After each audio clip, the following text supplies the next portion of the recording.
Virtual Admitted Student Day. A welcome from some of our students from a recent graduation.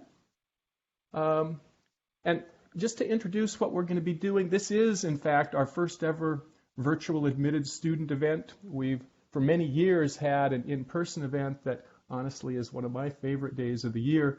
We're hoping with this presentation, this virtual version of our Admitted Student Day, to provide you with information as you decide where to go to graduate school, and really to help you make your best possible choice.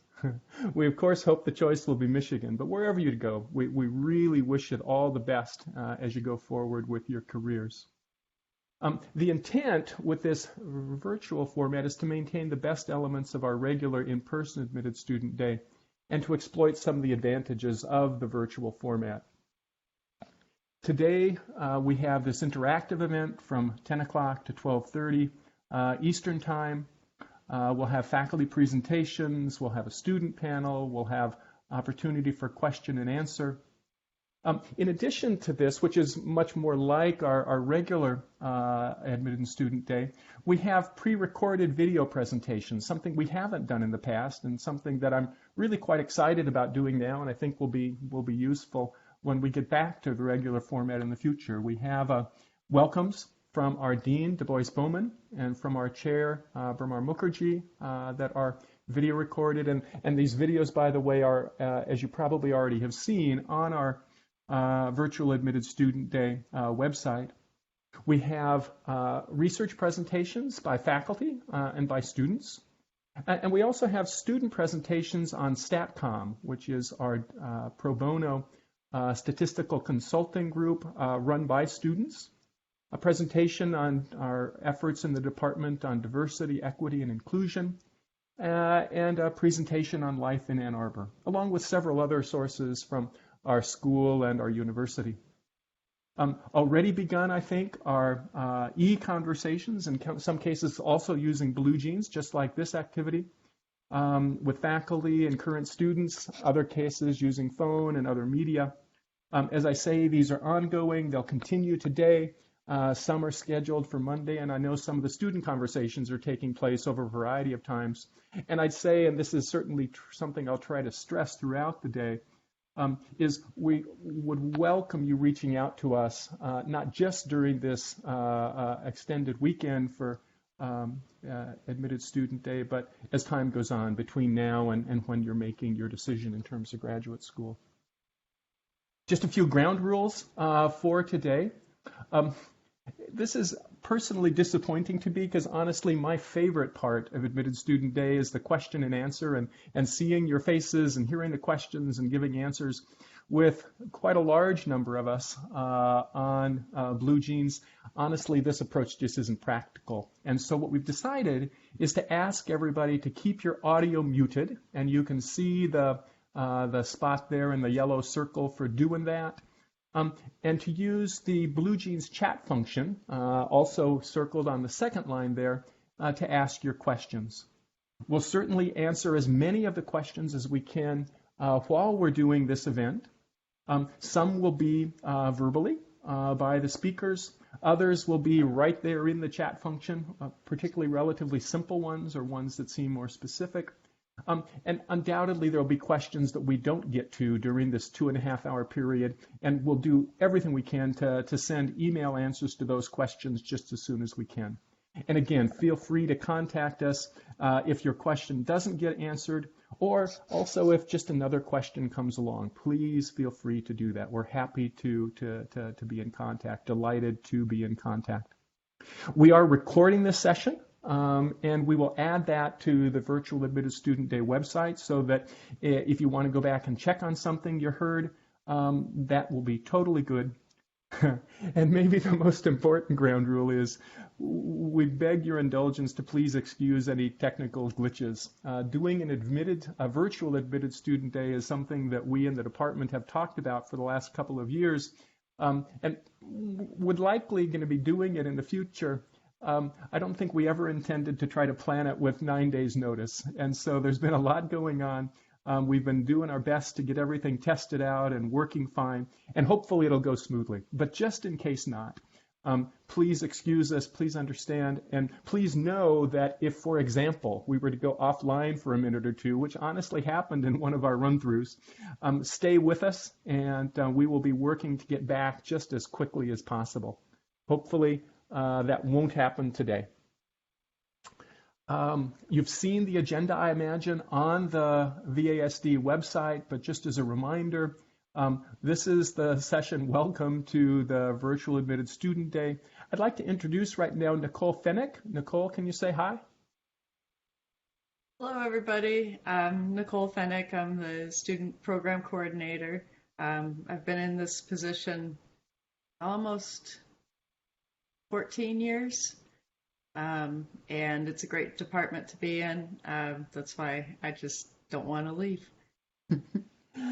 Thanks, Nicole. And working with Nicole is great for me as the chair of admissions. It's wonderful, but more importantly, it's wonderful for you as admitted students, having someone you can get in contact about any questions you might have in terms of sort of the technical details of admissions and registration and all that sort of thing. And also an incredibly valuable advocate for all of you when you do join us, those of you who do join us, as a student services person, and just a really helpful and knowledgeable presence in our department. Next on the agenda will be our department chair, Brahmar Mukherjee, who will be giving a welcome to the department and an introduction to the department. Then Peter Song will be giving a talk on modeling coronavirus. So that'll be our one faculty research talk on this live session, certainly a very important and very topical one right now. And also one of several faculty research talks that's recorded. Actually, I think Peter's recorded version is a slightly longer version. So if you like this one, I'd encourage you to tune into that as well. I'll be then coming back to talk about admissions and programs and next steps. Then we'll be having a part of the program that is usually done with no faculty around, with just the students present, the admitted students and some current students in a panel. This time, owing to the vagaries of the situation we're dealing with, we can't have that private session, but I think still a very useful session. Elizabeth and Margaret and Ming Tong and Tian will say a little bit about themselves and then open it for questions you might have of fellow students. And knowing that questions can be asked there, but again, when you're having conversations with your student buddies offline, that'll be possible too. And then towards the end, I and Brahmar and probably Peter will come back, and if there are any final questions, any wrap-up things we want to do, we can do that. And then I believe the faculty conversations are scheduled to start again at 1. So again, are people hearing okay and seeing okay? Any issues to deal with there? Okay, not hearing anything. I'll take that as good news, and not the fact that I'm talking to myself. And I'll turn it over then to Brahmar Mukherjee, chair of the Department of Biostatistics, and a really good collaborator and friend. Brahmar. Thank you, Mike. I'll start sharing my screen. You can look at my calendar, which looks awful. Can you see my slides?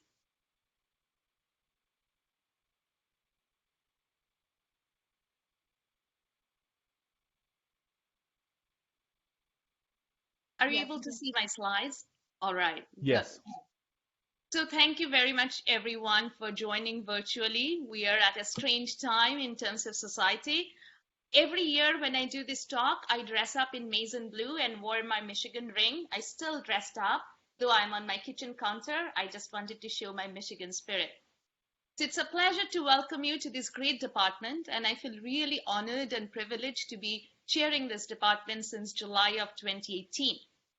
So let me first give you a glimpse of the size of the department, because many of you are coming into the department thinking about the number of students you're familiar with, but the large number of faculty and the large number of research and administrative staff which make our operations feasible of imparting the best quality of training and research and education in biostatistics to scholars coming from all over the world. So this is a slide which shows a glimpse of our portfolio in terms of personnel. And if you total all the numbers, you'll see that we have a department which is 389 people trying to do a world of good. If you have not noticed, I'd like to point out that 389 happens to be a prime number. As I was growing up, my goal in life was to actually chair a department with prime number of people, and so I actually achieved my dream. So in terms of the departmental strengths, this is a mission statement for the department. We have strength in very classical bread and butter areas of biostatistics in terms of survival analysis, longitudinal data, clinical trials. But as we progress through time and technology improved, we are seeing a growing amount of research in different new emerging areas. And I'd just like to mention a few in terms of causal inference, electronic health records. The department was always incredibly strong in statistical genetics and bioinformatics, but now we are integrating all of those data resources into electronic health records and performing strong research with an emphatic footprint in the area of data integration. And along with all of this science and the statistical modeling and computation, we also want to pursue some aspirational goals as scientists in terms of scientific discovery, in influencing policy, and pursuing impact. So we stand in a very momentous time where there is a blend between the traditional areas of biostatistics and taking those quintessential principles in terms of inference, characterizing uncertainty, but embed them with the bigger missions and the modern computing tool. So in our department, we really embrace statistics and data science together. So many students ask me, what does the department chair do? And so the primary job of a department chair is obviously to keep the trains running. And in Ann Arbor, that means that keep the trains running in the winter, keep the trains running in the summer, keep the trains running even when there is a defining public health crisis. But the job of a department chair is also create new destinations and directions for the members of the community. And I'd like to share snippets of what I have tried to do in the last 20 months in my role as department chair, some of the new things that I tried to incorporate and build. Many of you are familiar, and I had the pleasure to chat with many of you yesterday about different domains of data. Some of you are interested in environmental health, some of you are in genomics, some of you want to really want to understand how to analyze the real online streaming data coming from our Fitbit devices. So how are we going to integrate all these massive amounts of heterogeneous data into a single omni model? For that, we need inferential principles, but we also need different skill sets. So with that in mind, how to convert big data to knowledge, and in particular to actionable knowledge, we rolled out a concentration in health data science, which is an ensemble of classical courses in stochastic processes, in classical inference, coupled with machine learning and advanced computing. We also felt the need that just like that any department provides resources in terms of administration, in terms of careers, we also need to provide strong computing support. So we were fortunate to recruit two brilliant individuals, Daniel Barker and Mike Kleinsasser. Actually, Dan Barker is behind the scenes master of the ceremony for this entire event, but he is an advanced research computing guru. And Mike actually is student support for our programming and package development. I feel these new resources have been wonderful, have been utilized by our students greatly. As we pursue our science, our research, our graduate school work, our dreams, it's extremely important to really pursue well-being and be mindful of work-life balance. With that in mind, we are one of the few departments we have recruited our in-house student navigator who organizes events around this notion of well-being and brings people together to discuss issues that are very common in graduate school related to anxiety, stress, and just figuring out what we are going to do with our future. As we want to really groom and mentor and train the most brilliant and smart class of students, we also want to really grow a happier and stronger graduates to pursue and address nation's biggest challenges with health and big data. Our students have really taken a proactive role in departmental initiatives and taking the department to the next moment in history. And you can see a list of the events organized, completely steered by our graduate students. But I'd like to particularly point out some exciting work going on in the area of diversity, equity, and inclusion, really led and inspired by our graduate students. So last semester, we started a new seminar series where faculty and students present statistical research focusing on diversity, equity, and inclusion issues. I think this is very novel, and this is really an important step for the department in this space. What is different? We all have excellent choices, and I wish you all the best, and I thank you for actually considering a career in biostatistics, which I think is the best subject in the whole world. But what is unique to Michigan? So if you come here, within 1 month, we want to take you on a camping trip where you are going to have lots of fun interactions with faculty and senior graduate students. And you'll meet your peer mentors, which have been a new mentoring system in the department. You will actually listen to journey lectures. Journey lectures are a way to see baby pictures of famous statisticians like Mike Behnke and Rod Little. And in this non-technical series of talks, they will share how they figured out their journey into this mysterious maze of biostatistics. I have to say, I'm incredibly proud, incredibly fortunate, and incredibly thankful for the students that we have. Here I am in graduation. If you could not see me and recognize me, I really thrive and get lots of encouragement and inspiration from our student body. We value our community, and here you can see that we have a new celebration called Halloween, where students actually are engaging and interacting in various different attires. We encourage and impress students with diverse values, diverse viewpoint, diverse intellectual perspective. And as much as we excel in our science and in our statistics, we really attest and assent to these shared values of bold scientific exploration, purposeful inclusion, doing work for the greater good of humanity and public health, fostering a collaborative spirit instead of a competitive spirit, pursue science with strong self-determination, and always be mindful of well-being of us and those around us. So we also stand out because I do not think other departments that you are considering have a departmental anthem. So Rod Little wrote this departmental anthem, "We are Biostat, Michigan is where we are at." I really want to thank you for considering Michigan. I want to thank you for considering biostatistics. I want to thank you for making all of this interaction virtual and still pursuing your dream and your aspirations. Go Blue. Thank you so much. I'm happy to take any questions in the chat.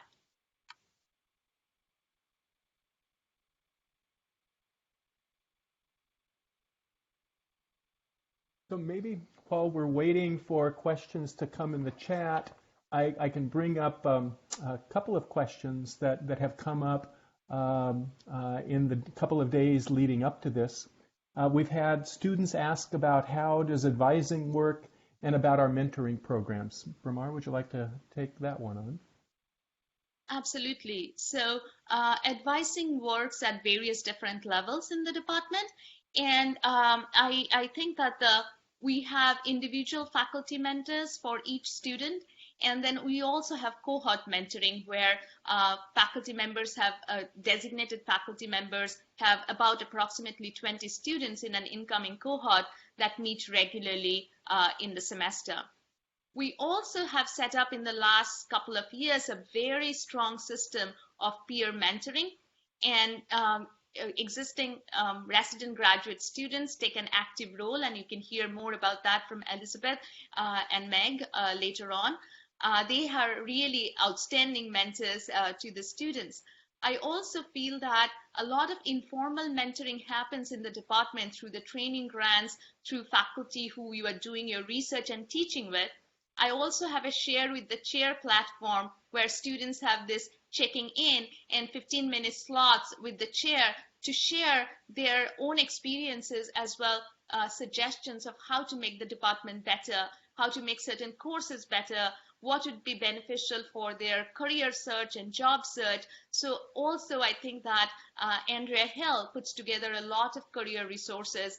The School of Public Health has also strong career counseling services. So we take a very multi-pronged and holistic approach to student mentoring. Thank you. Maybe another question, because Nicole answered the one I've seen so far in the chat. What kind of collaborations exist between the biostatistics programs and the medical school, other departments in the School of Public Health, other places around campus? So biostatistics, I think, has a very strong footprint. This is a department which started in 1949 and one of the oldest, largest, and finest departments in the nation, but also in the campus, it is really held with high regard. So every collaboration, I would say that 80% of collaboration in biomedicine and public health has one biostatistician involved. And so we have, but we have strong ties with particular institutes. And I'd really strongly encourage the students to look up these institutes. In particular, the Rogel Cancer Center has very strong ties with biostatistics.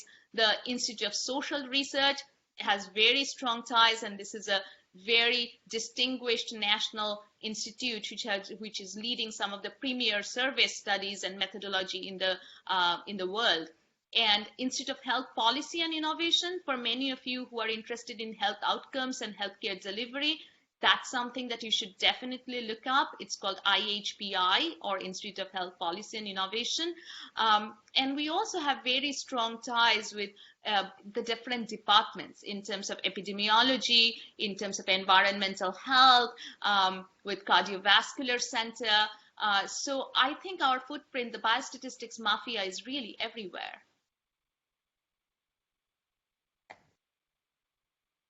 Thanks, Bramar. A couple of questions came up on the health data science concentration. One question is, are all the courses for that concentration taught by biostatistics faculty, or are some located in other departments? And the second question, is there a relationship between biostatistics, health data science, and MIDAS? All three are great questions. I'm glad that you asked the first question. So in many institutions across the nation, and so in Michigan, let me give you a landscape of data science programs in Michigan.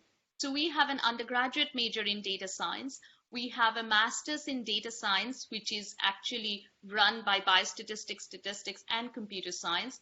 We have a certificate in data science, which is run by MIDAS. It's a certificate program. But there is no program in health data science. So we really want to hone in on what is specific to health big data. I think that's where our program stands out.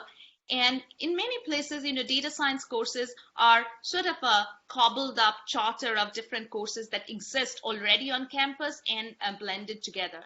But we took a very different approach because we felt that we have different expertise in terms of advanced computation. We have people with PhD degrees in computer science and genetics and applied mathematics that we really wanted to teach it by all biostatistics faculty and have a very integrated program really grounded in health and medicine. So the data types, the case studies, or the immersion program, immersion course that we are envisioning, it has not been rolled out yet, in winter of 2021, is electronic health records, genetics, and imaging data sets. So these are probably the big resource of big data and mobile health as well. So we are really focusing on the health intersection and niche of big data because there are many specialized considerations for these topics.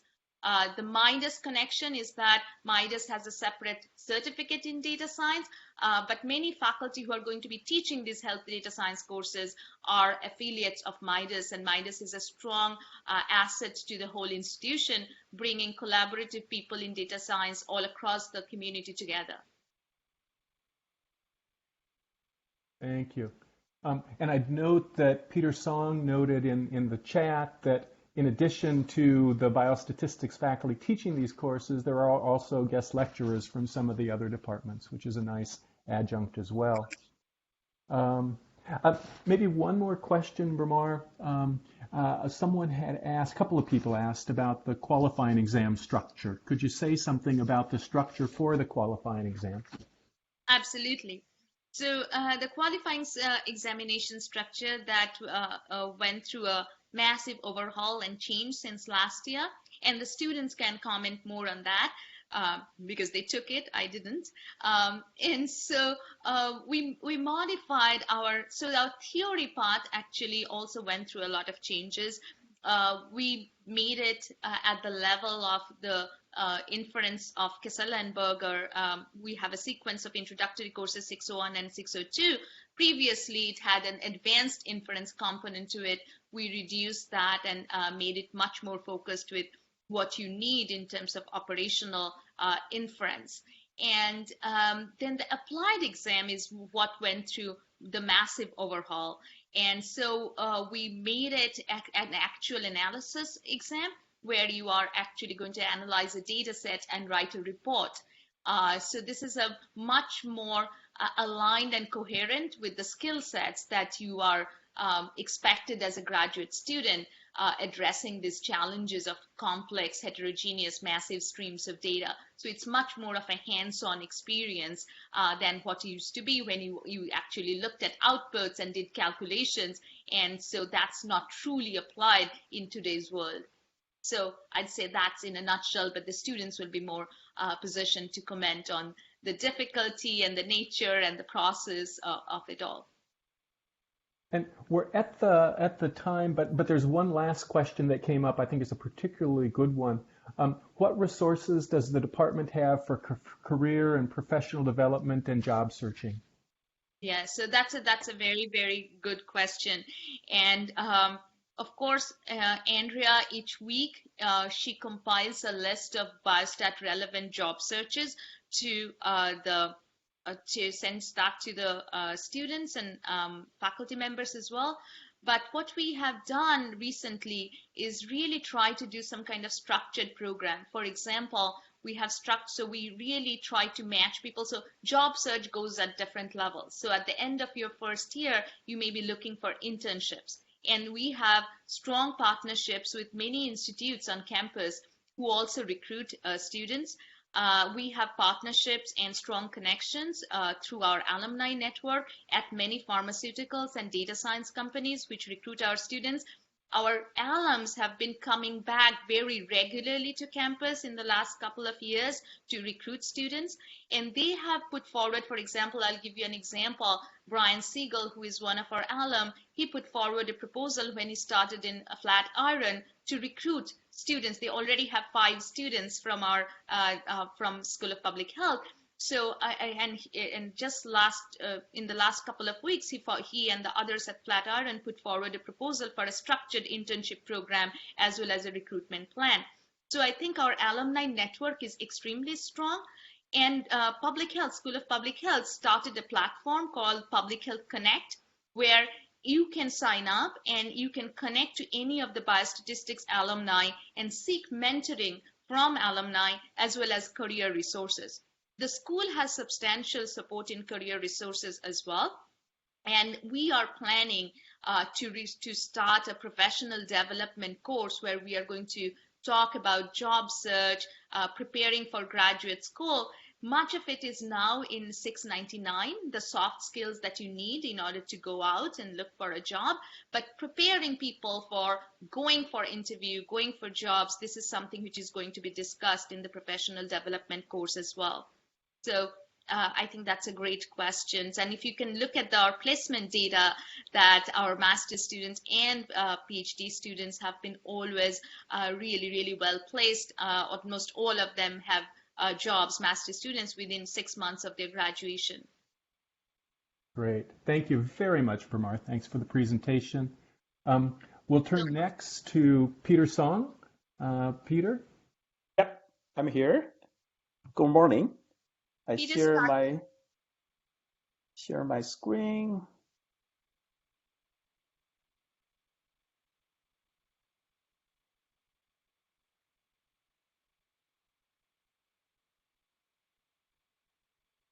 Can I get started?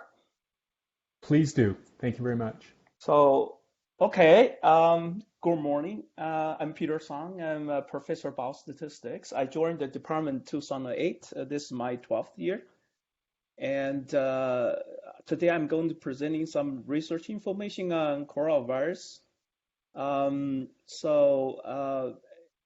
like to begin my talk to thank all of you attending the virtual conference remotely. I appreciate your effort on attending this sort of a conference. And so I understand that people in China and the West Coast, you need to either stay late or get up early to participate in this meeting. Okay, let me move to next. Oops.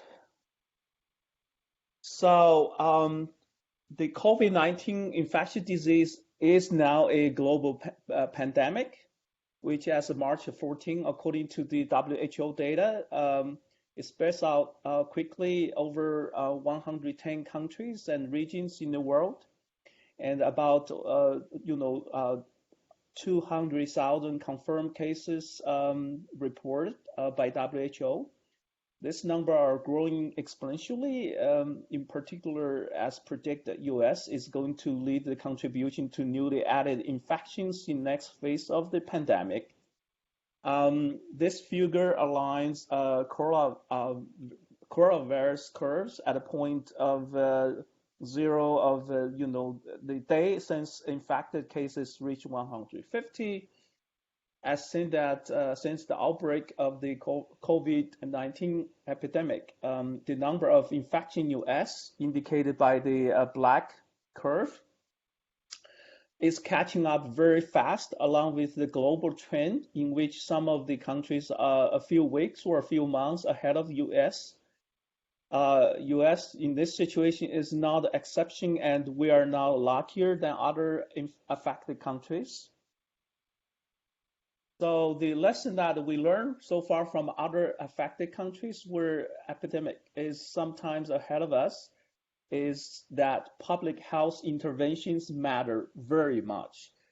So let us compare the leading infected countries in Europe and Asia.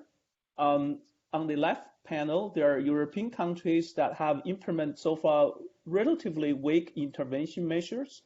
So the spread of the disease is not very well contained yet. In contrast, in the right panel, these are Asian countries that have implemented very strong preventive measures, including social distancing, community inspection, quarantine of presumptive or suspect cases, and fast virus testing technique, resulting a positive result in containing the spread of disease. On March 13, the number of new infections in China was only 11. We must learn from those countries that have achieved a very successful containment of the COVID-19 epidemic. The epidemic in China is ending. This is so encouraging, and we can replicate that success and do better in US.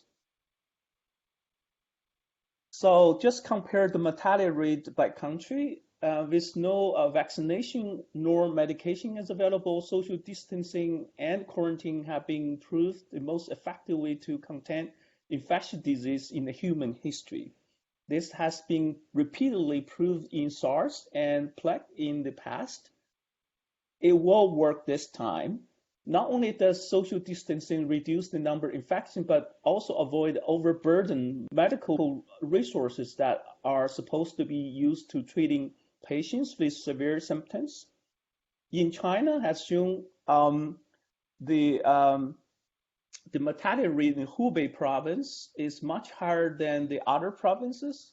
This is because over a short period of time, infected or presumptive cases rushed into local hospitals that did not have sufficient resources to handle. Such a similar story is being repeated in Italy now, and by comparing it to other European countries, uh, this number, these numbers do not lie. What is our strategy in the US?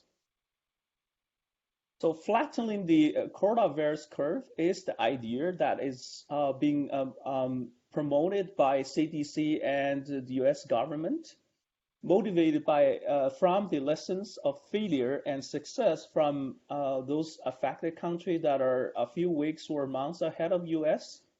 We must suppress the rush period of infection and stretch out to a much longer period in order to ensure that all infectious patients will be treated decently in the US hospitals.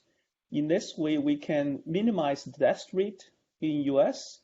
Now, how can we make it happen, pushing this big red mountain to a small blue hill? Here is what our biostatistician can contribute by modeling the infection dynamics of COVID-19 epidemic in US. So my lab has been worked very hard to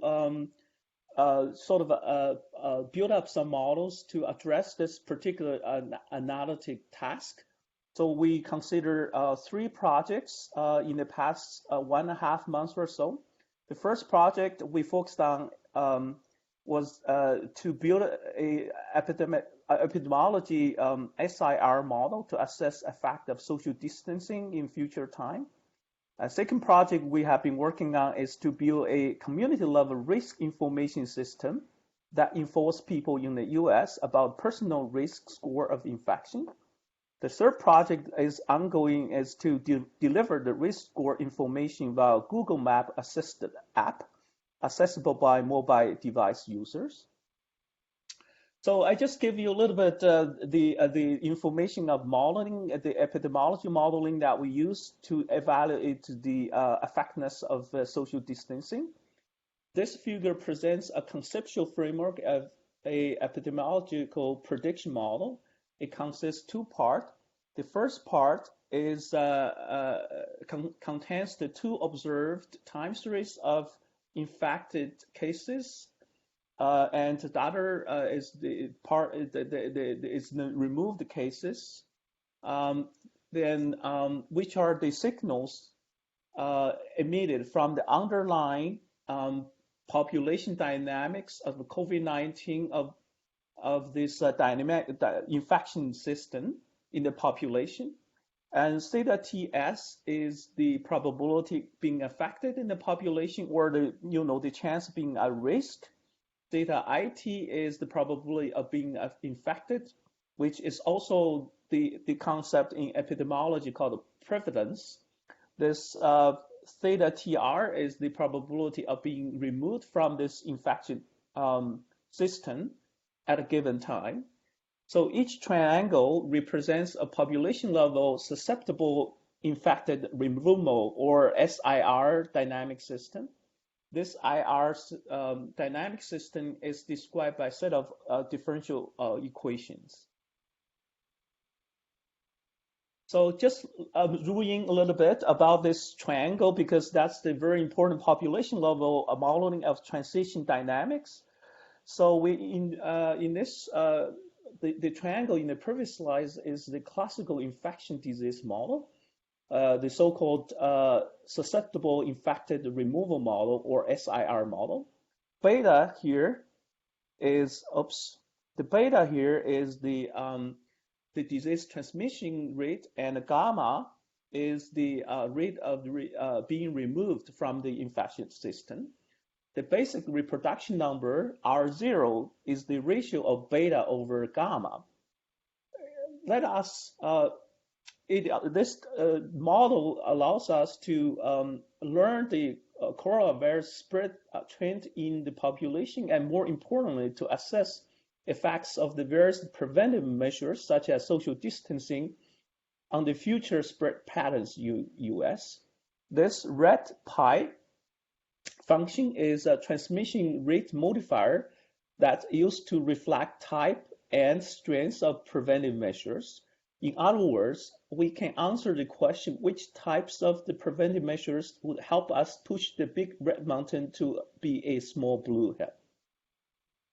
So my lab been working very hard to publish a open source R software package in GitHub, as well as a manuscript on the medical archive that provides the detail for this numerical toolbox that we developed to model this SIR model. And also we create a R Shiny that can automatically update the predicted coronavirus curve once new data are collected.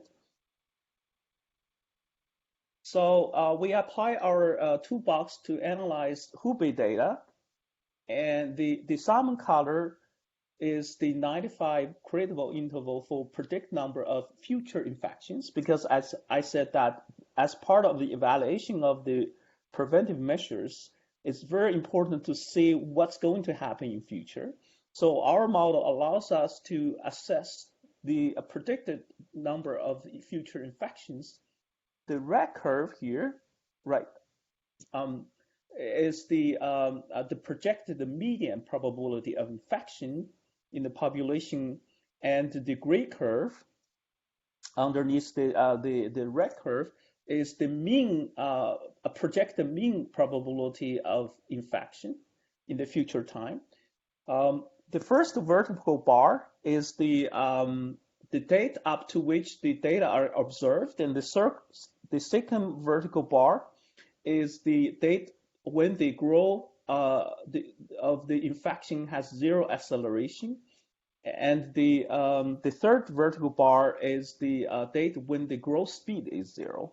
Thinking about this exponential growth of infection numbers, like a high-speed train, that then what is the time that a train is going to lose its gas or acceleration is zero, when this high-speed train is going to stop. So we give this a projected time at which the different types of dynamics that can be predicted.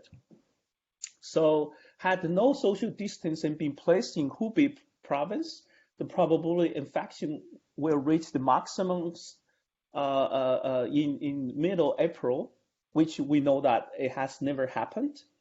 As known that the disease has been contained now in Hubei. Similarly, with no any preventive measures, Italy would have a 40% chance of infected at the maximum infection situation in late April before we can see mitigation.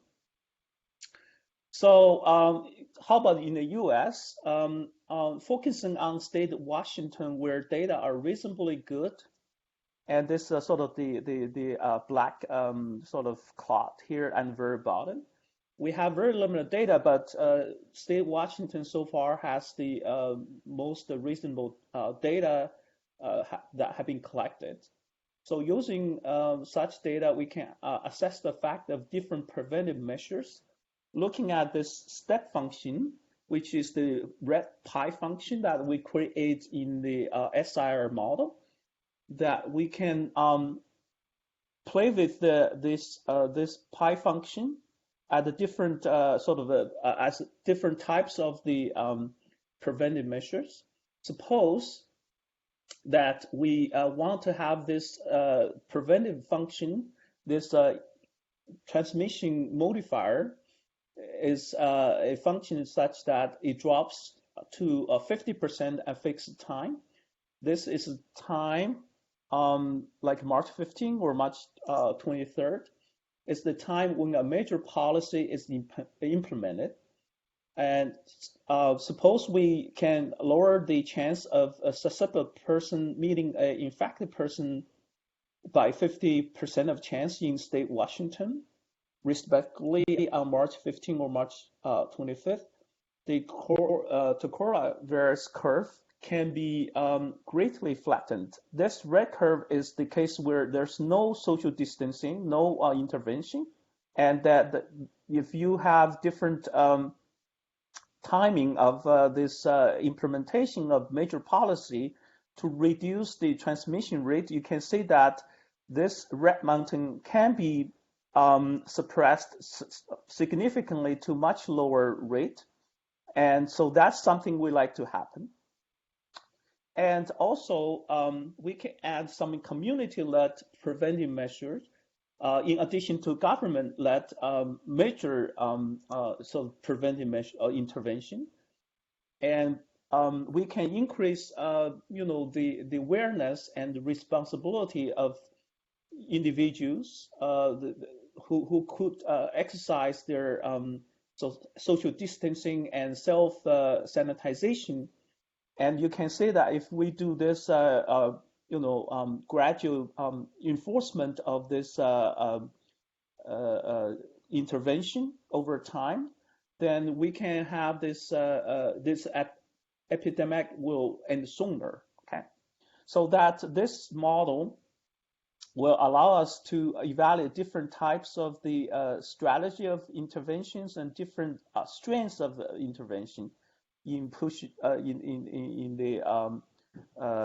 this epidemiological study to see how this intervention could affect the future spread trend of the coronavirus. So during the period of coronavirus epidemic, it's important to inform people timely and accurately information of risk to predict the risk information tomorrow, 1 week ahead or 2 weeks ahead.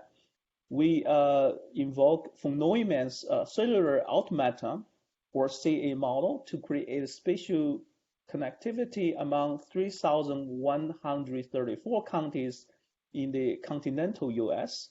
Suppose the red square here is the represents Ann Arbor.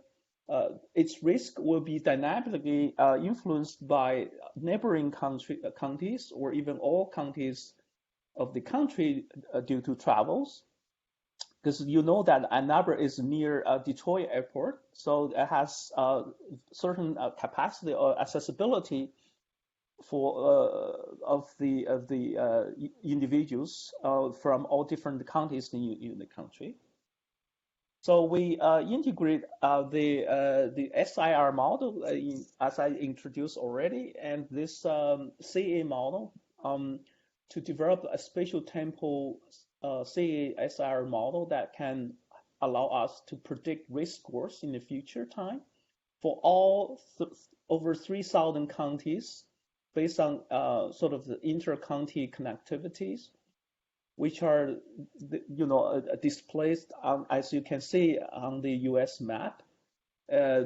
So on the left panel, this is the 1 day ahead projected risk map using the data up to March 14. This is the 6 week ahead projected risk map at the county level using the data up to March 14.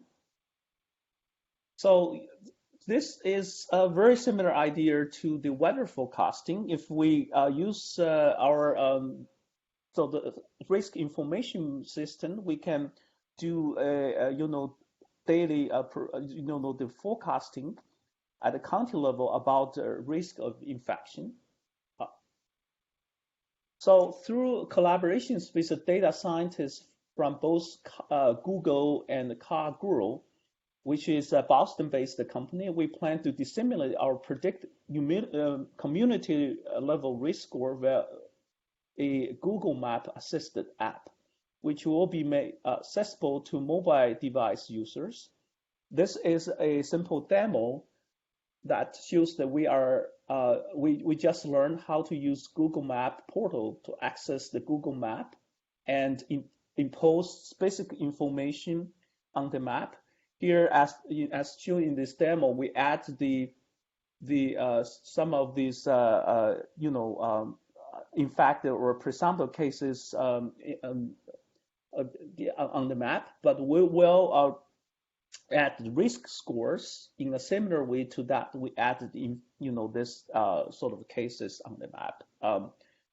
So our app will provide multiple trip paths from point 1 to point B. Suppose you want to make a trip from one location to another.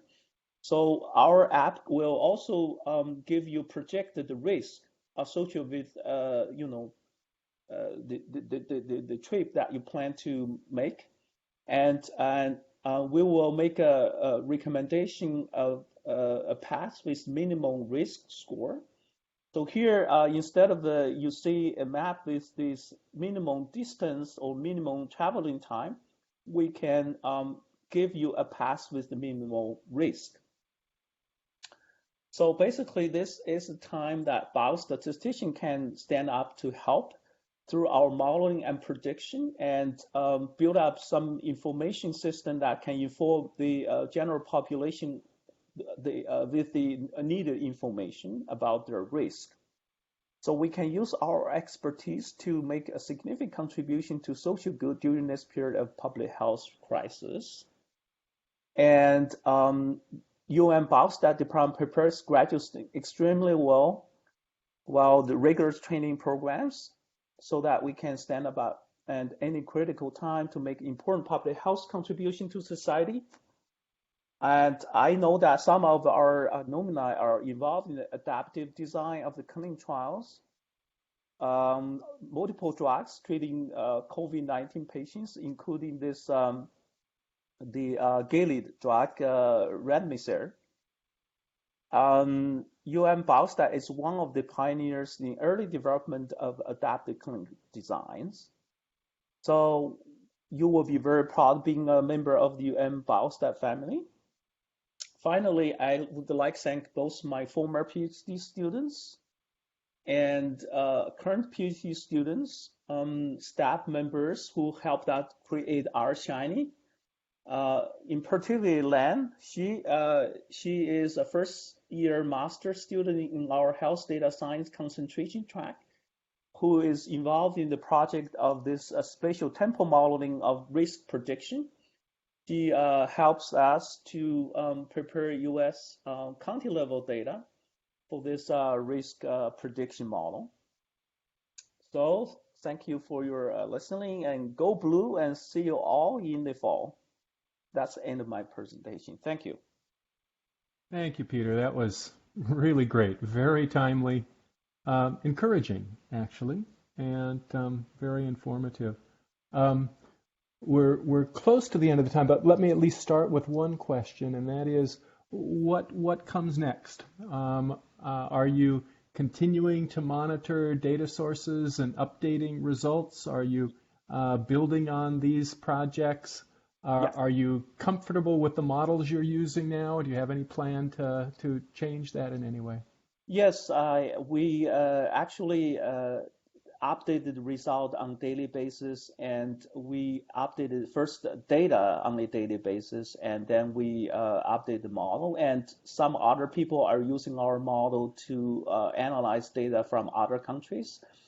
So we also submitted an urgent grant to NSF. Hopefully we get the resources that we can build up the app so that people can download this app for free on their cell phone to understand their risk and the county they live, and they'll be well informed. And so, and also we are invited to submit this paper we posted on the medical archive as a discussion paper in Journal of Data Science. So there are a lot of things going on at this moment. It's a very important topic that we are so having the opportunity to build up something that people can improve it or even understand what's really going on. Thanks. And I just want to say one thing as a follow-up, because the pandemic is in its very early phase in India, and so India has 1.34 billion people. So we actually took Peter's models and collaborated with his team and showed these predictions. And this was done in a period of 3 days, just because we had this all set up. So I can attest how important, how incredibly important it is to have these tools and software and apps done. And so immediately we actually have a report. And thank you, Peter, for that collaboration. Thank you. Yep. And just as Peter's group included many of our students actively involved in playing critical roles, the work that Bramar just described, I know involved multiple of our students as well. So a perfect example of the kind of opportunity. We honestly, we prefer things weren't quite as emergent, but so delighted that our folks have been able to respond quickly to what is the health problem of our time. So. Yeah, I think one strength of our project is that we're doing a modeling that can help us to see the future. A lot of data analysis so far is focused only on observed data and analyzing the trend, but how we're going to, say what's going to happen in 2 months or so, and how do you quantify the uncertainty in the future? And that's why we have the expertise, we have the training that allow us to do this kind of prediction model. So that's, I think, the case that we can really help a lot as a statistician. Yeah, fantastic example. Thank you, Peter. So I am next, so let me see if I can share my screen again.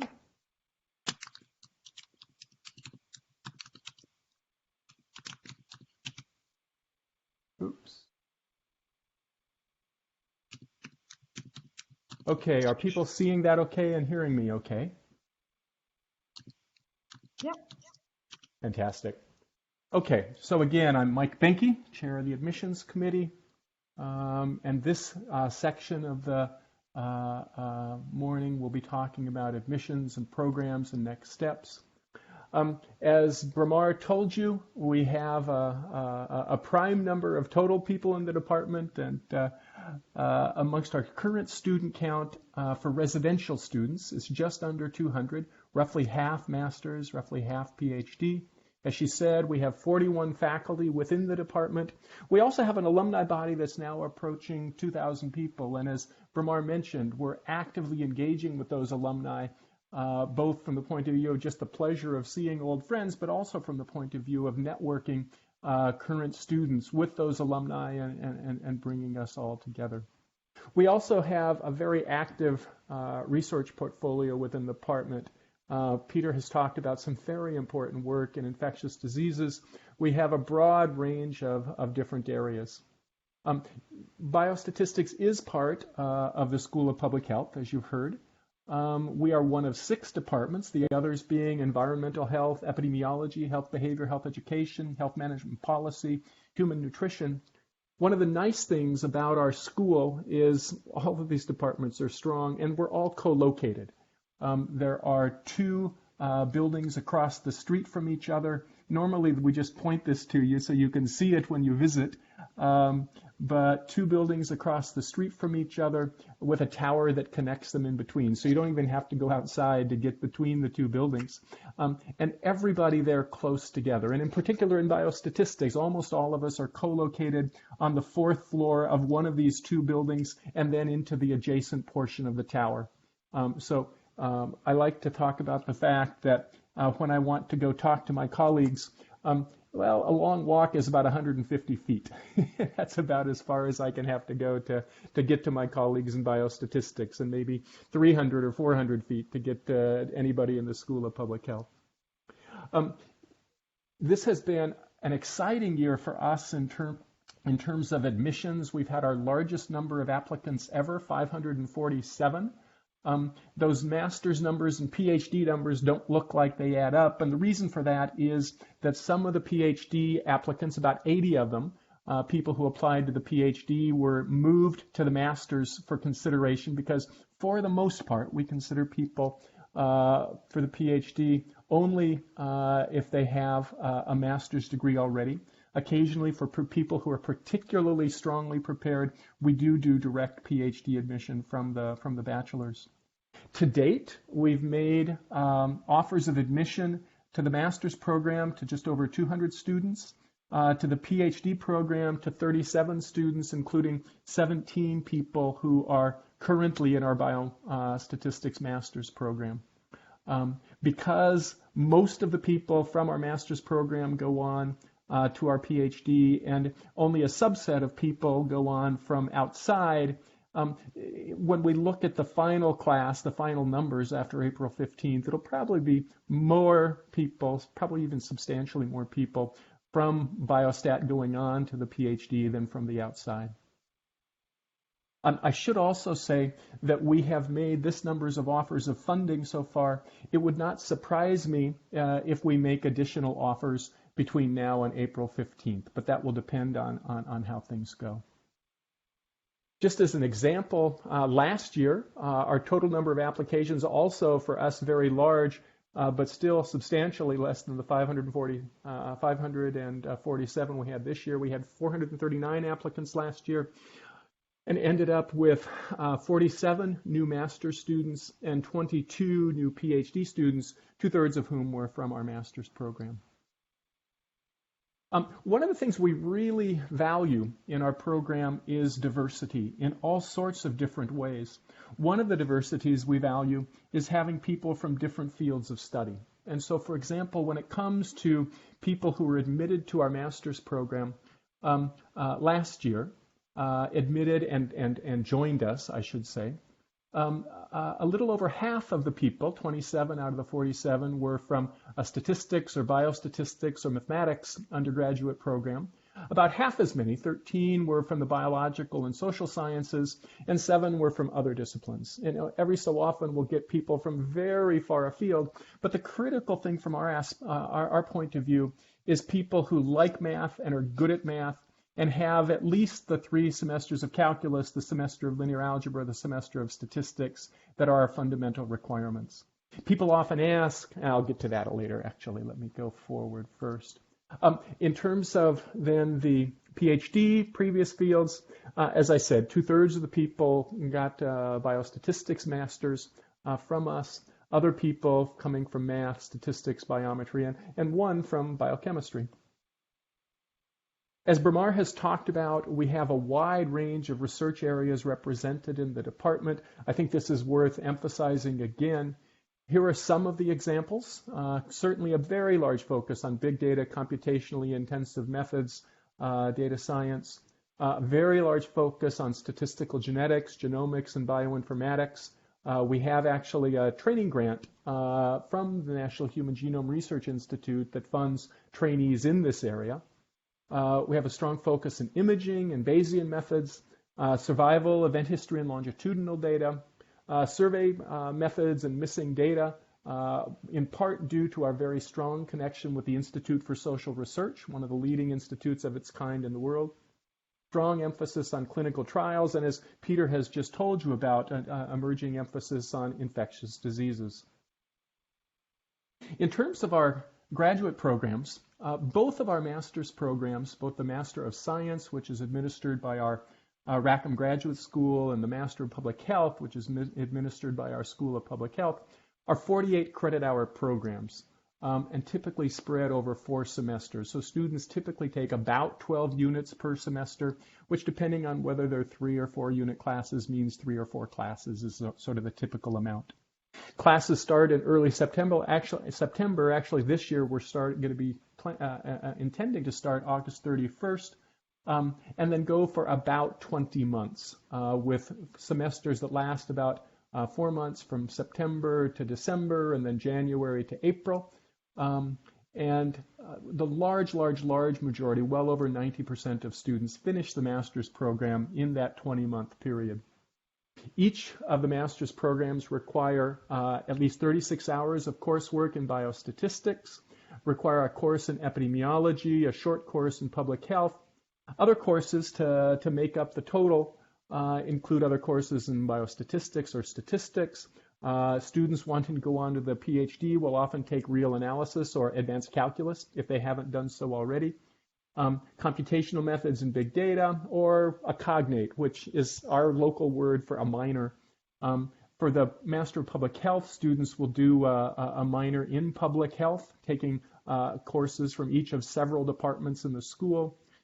For those who are doing the Master of Science, oftentimes students will do a concentration of courses. For example, perhaps 2 or 3 courses in epidemiology or 2 or 3 or 4 courses in genetics. And those are options available to you. The Master of Public Health, in addition, requires an internship. The great thing about any degree in biostatistics, including the master's degree, is there are many jobs available, almost too many jobs given the number of people being trained well in the field.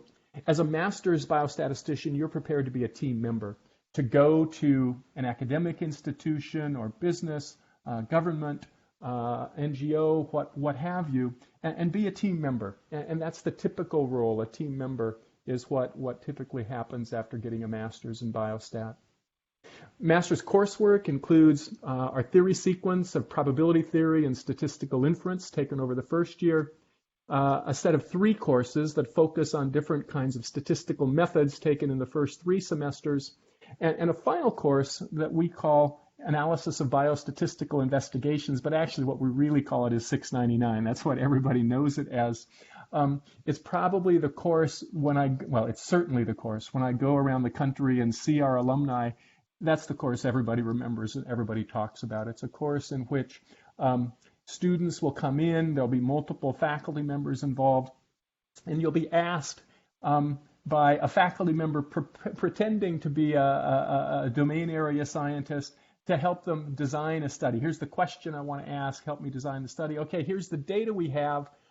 Now go out and do a rigorous analysis and write a report that I, as a non-statistician, can understand, and give oral presentations that I, as a non-statistician, can understand. It's an incredibly valuable course, I think, and why I truly believe our master's program is a cut above many others. We also have biostatistics electives, and as we talked about before, the possibility of a cognate. As Bermar mentioned, we have new this year the health data science concentration. It's at this point a subplan for our master's degree. It combines statistical methods and computing for analyzing large-scale health data. It offers new courses in data management, computing, modeling, analysis, and interpretation. And as initially configured, it's targeted to students for whom the master's will be their final degree. We're working to make that different so that it'll be readily available for PhD students as well. Classes are available to all Biostatistics students, whether they're in the concentration or not. So health data science students take our existing master's coursework, and no, you don't have to take probability theory 601 twice. That should be 601 and 602. My apologies for that typo. Then 650 and 651, the other 2 of the other required methods courses in our regular master's program. And then we have additional courses for health data science, most of which are new, or actually all of which are either new or revamped in comparison to previous offerings. There's a course that talks about computing for data analytics, one on statistical computing, one on computing with big data, introduction to health data science, machine learning, case studies in health big data. All courses that we're very excited about, and the ones of which that have been taught so far very well received. And so a really nice new direction for us, building on the very happy fact that we already were very strong as a department in terms of the faculty in data science, in computer science, and recognizing that as we go forward in biostatistics and data science, that we really need to do both.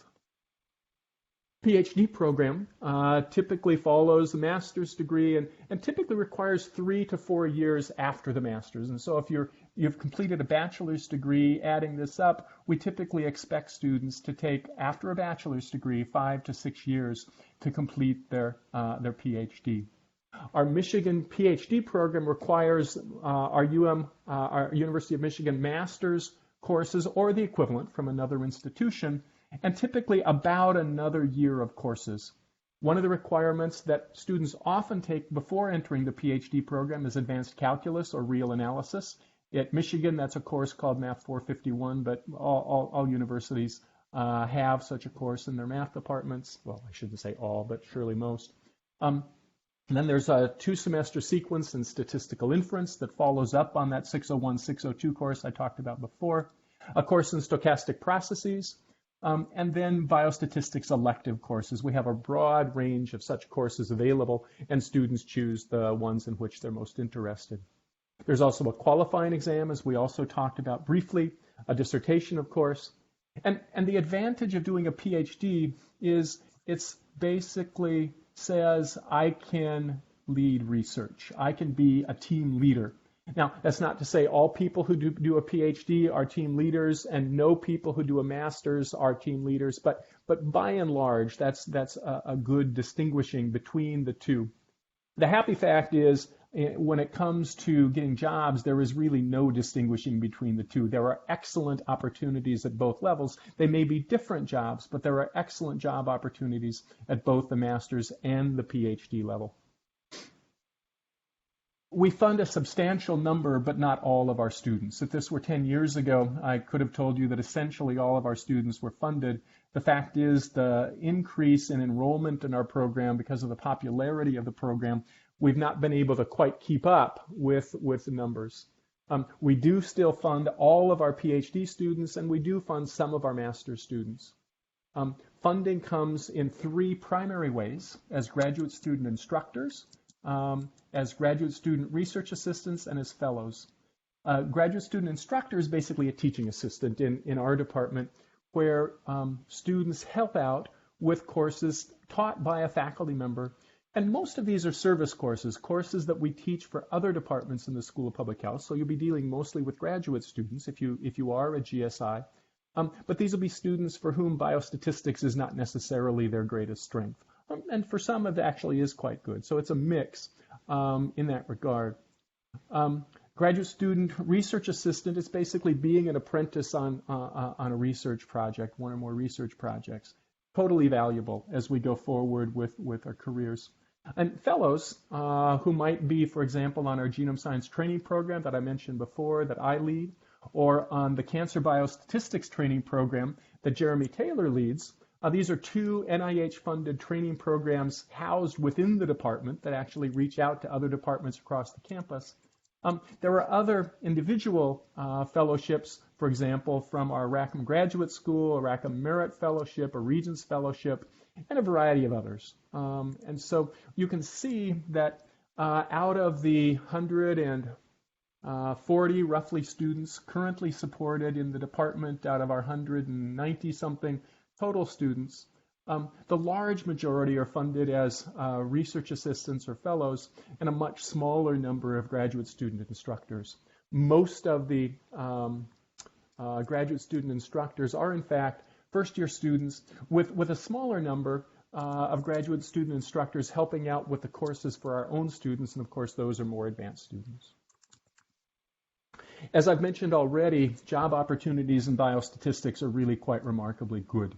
The department's reputation, of course, matters, but the importance of the field and the strength of our students are really critical factors in making sure that people who complete a degree with us in biostatistics have multiple choices. Positions obviously exist in universities and research centers, government, industry. In industry, pharma and biotech are 2 particular sectors that employ a lot of biostatisticians, but just about any area you might want to name, biostatistics is likely to be important. The department, as Bramar mentioned, does post notices of positions, does host recruiters, often recruiters who are alumni, but others as well. And as was mentioned, the School of Public Health Career Services Office is a wonderful resource for things like helping out with resumes and helping out with planning for interviews and things of that sort. Okay, so what comes next? Well, you all have until April 15th to make your decision on your offers of admission, and for those of you who have funding, offers of funding.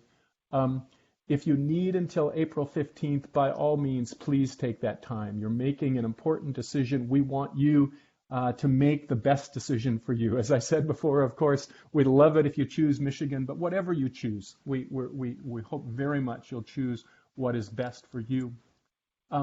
we will very soon after April 15th, I'm making up April 17th, I suspect it's actually true, be sending out questionnaires to all the funded students asking if there are particular areas of biostatistics that interest you the most, if there are particular faculty with whom you would most like to work. And then we share that information with faculty who are identifying people as possible new graduate student research assistants with them. The faculty then give me their ranking. Nicole and I work on this, and others help a bit. And we try to match faculty and students for these GSRA positions and also fellowship positions. Those decisions are made. Faculty may talk with admitted students or current students about possible placements. And then those decisions are made over the course of the spring and the summer. Students who are not matched as graduate student research assistants or fellows are then eligible to be graduate student instructors. And again, this focuses initially on those students to whom we've made a promise of financial support. New student orientation will start August 24th, go for that week, and then classes, as I mentioned before, start a little earlier than usual this year on August 31st. Next steps for unfunded master's students, as I mentioned, all of our PhD students are funded, some of our master's students are funded, but at this point in time, because of the popularity of the program, it's actually the minority of master's students who are funded initially. Discretion. Hello? Is everybody hearing okay? Yep. Okay. Did anybody else hear discretion? I thought that was quite odd. Yes. Okay. If that's the worst glitch we have today, we're going to have been in really good shape. I hope it is. Unfunded master's students are absolutely considered for departmental funding when opportunities arise once they're here. Occasionally, we will have additional GSI or GSRA positions that have the advantage not only of being good learning experiences, but offering tuition and stipend. This year, we've actually had quite a number of people who have gotten positions who were not initially funded. There are also positions outside the department, but there are lots of competitions for those positions.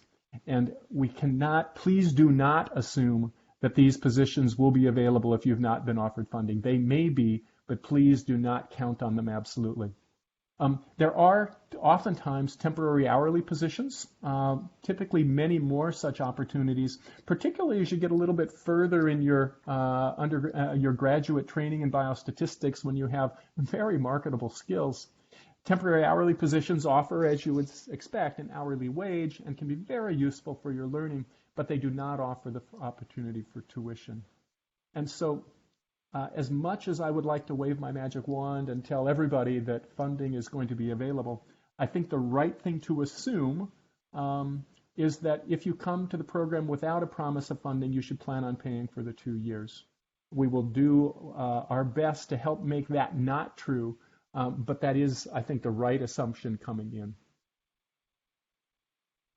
Okay, this is a slide I've never had anything like, obviously, in one of these presentations before, because we're in a situation that I have never experienced in my lifetime, and I think that goes for all of us. COVID-19 has changed things a lot, and so our University of Michigan this past week went to virtual classes. I've got to say, based on my conversations with faculty and particularly students, I'm really excited about how well this has gone in terms of the educational mission, which is, of course, very important to us. I'm actually myself not teaching this semester. My wife is. My wife's an infectious disease epidemiologist, actually. And so it's been going well in terms of the different people. It's still the kind of thing we really want to go back to in-person classes in a very real sense, because we want to have those kind of classes and also what that would imply about safety for our society and our world. Until that's possible, we'll continue in the virtual mode. For international students, there are extra challenges, obviously, in terms of visa issues, and I'll promise you we're working with the School of Public Health, with our Rackham Graduate School, with our International Center to learn as much as we can, to share with you, to help as much as we can with visa issues.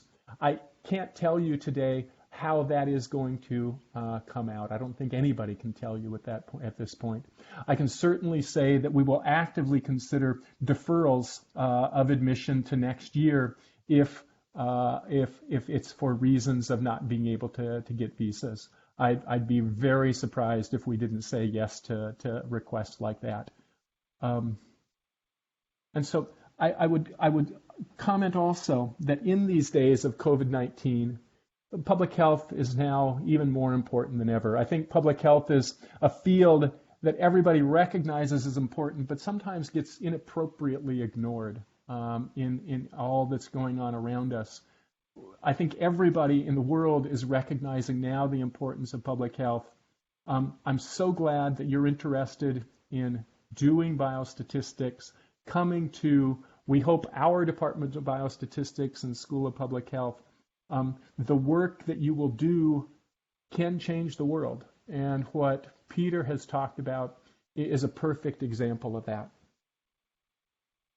If you want more information about our program, I've said multiple times, just contact us. This is information that's on the website. There's no need to copy it down. But please know that we're very happy to chat at any time, and particularly in this time of relative uncertainty. And then I'd like to close this section of the talk with what to me was just a very meaningful email that all of us in the School of Public Health received from our Dean, Du Bois-Bowman, 2 days ago, talking about our shared public health values. And so we believe in compassion. Our work is born from compassion, leading to knowledge, research, and action. We believe in innovation. Through creative problem solving and innovative thinking, we lay the groundwork for a healthier world.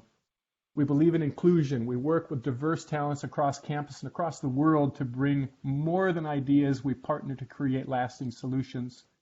And we pursue impact. And Peter's example is beautiful for all of these. The ultimate goal of our work is to create positive change and have a lasting effect on the health of the world. Thanks very much for your attention. I would love to see many of you here in the fall. Go Blue. Thanks very much. Happy to take questions.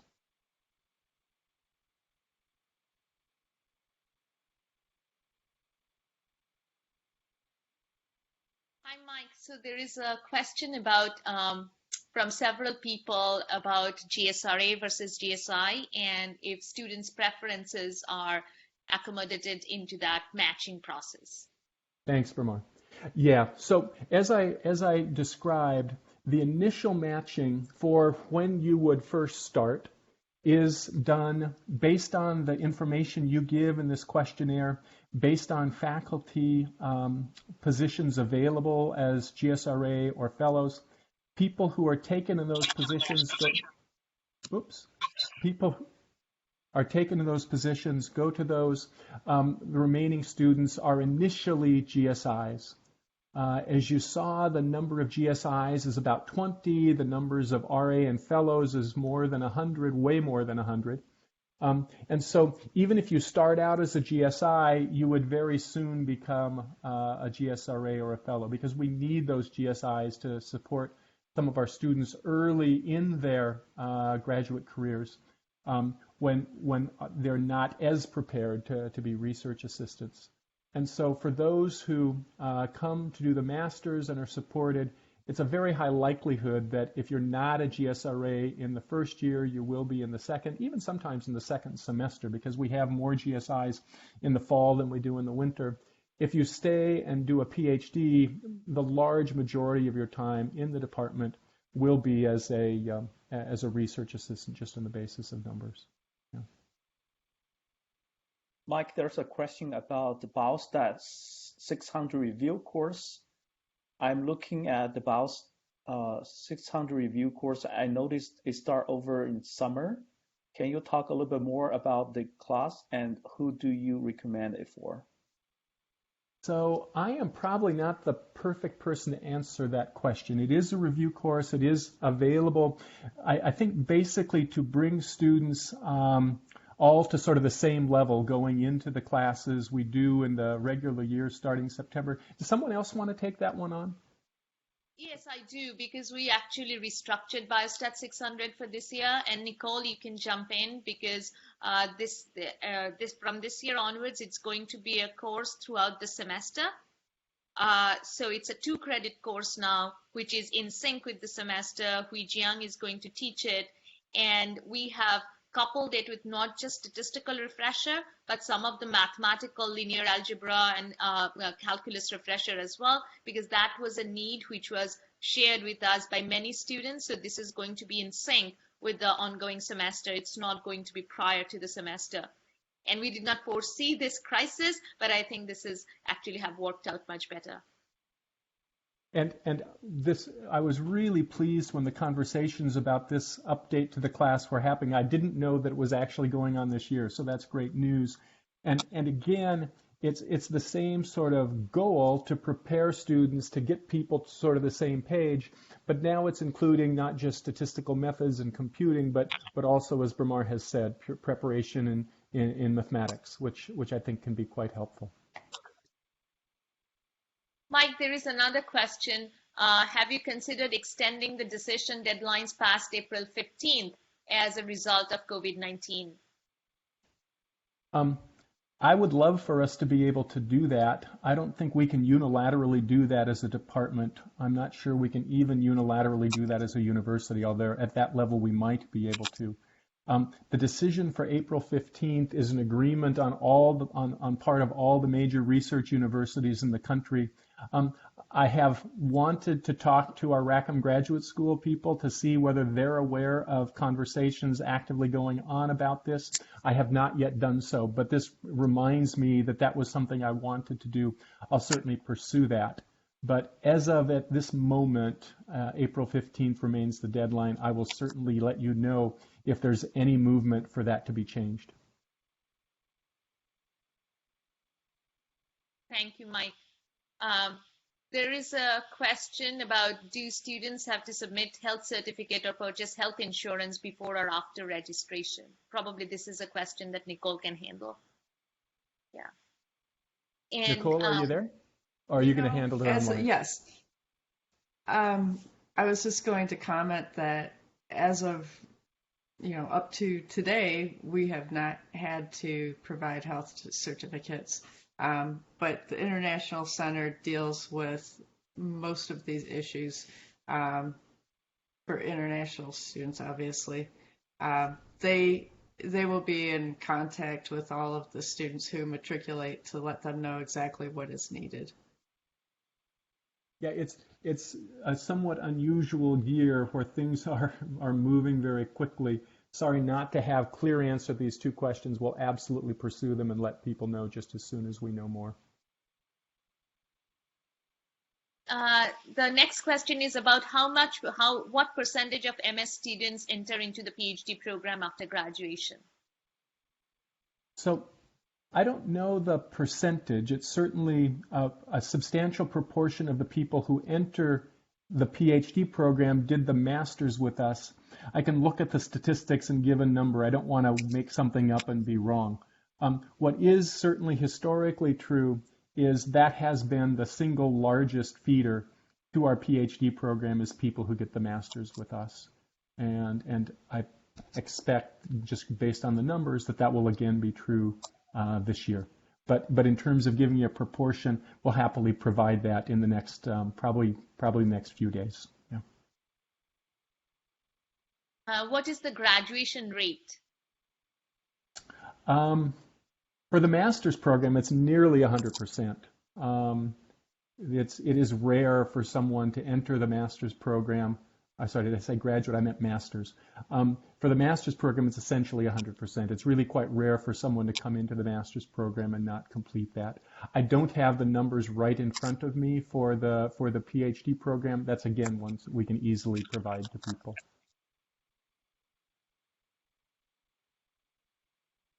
Maybe time for one more question. We don't want to shortchange the time for the students. Yeah, we will definitely respond to some of the questions that are online chat. So do quals happen for the master's program or just the PhD program? So it's just the PhD program. I'm sorry, I couldn't hear part of that. Do quals happen for the master's program Yes. or just the PhD program? Yeah, the master's program is solely a course-based degree. There is no qualifying exam. There is no thesis. We think it's really good based on what it is. The qualifying exam is only for the PhD. And so I will take it as part of my job. Nicole and I and others will be making sure we get to the questions that didn't get addressed here verbally. Thanks very much for all these questions. As I say, the question and answer after this session is for me usually my favorite part of this. Sorry we couldn't get to all of them now. I promise we'll get to them. But before going any further, I think we really want to move forward and change over to our student panel. Elizabeth Chase, take over from here if you would. Thanks, everybody. Thank you, Mike. So hello, everyone. My name is Elizabeth Chase. I'm going to be moderating the student panel.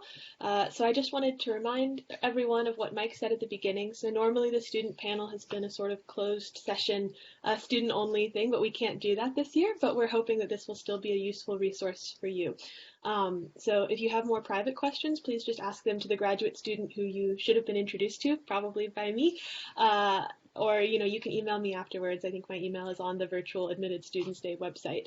So as to how this is going to go, so I've been grabbing questions that haven't been answered from the chat and have placed those in a list. We've brainstormed some questions. I'm going to continue to monitor the chat and ask the questions that you add. So yeah, hopefully we can make this productive. So to get started, I think we'll introduce ourselves and then we'll go from there. So as I said, my name is Elizabeth Chase. So I'm originally from Fredericksburg, Virginia. I did my undergraduate degree at UNC Chapel Hill in Biostatistics and History and graduated in 2017. I then came directly to here. I was admitted into the PhD program and I'm now in my third year. So my first year here, I was on the cancer training grant, so I can talk a little bit about that. And yes, I now work with Phil Boonstra and Jeremy Taylor, which is lovely. Outside of that, I run the grad student seminar and I also serve on the peer mentoring committee, so I'm happy to talk about both of those things. And on a more fun, lighter note, in the midst of this pandemic, I have have been trapped in my house. I've enjoyed cooking, taking walks with my roommate, and I've also been trying to teach myself biblical Hebrew. So yeah, I'm gonna pass it off to my co-students to introduce themselves. So Margaret. Hi, my name's Margaret. I'm originally from southeastern Connecticut. My journey to the PhD program was a little bit different than Elizabeth's. It took me a little bit longer to find myself here. I went to Villanova University, which is in Pennsylvania, and I studied math and economics. And when I graduated, I pretty much had no idea what I wanted to do. It was 2011, kind of the job market was tough, but I got a job with GE Healthcare in their finance department.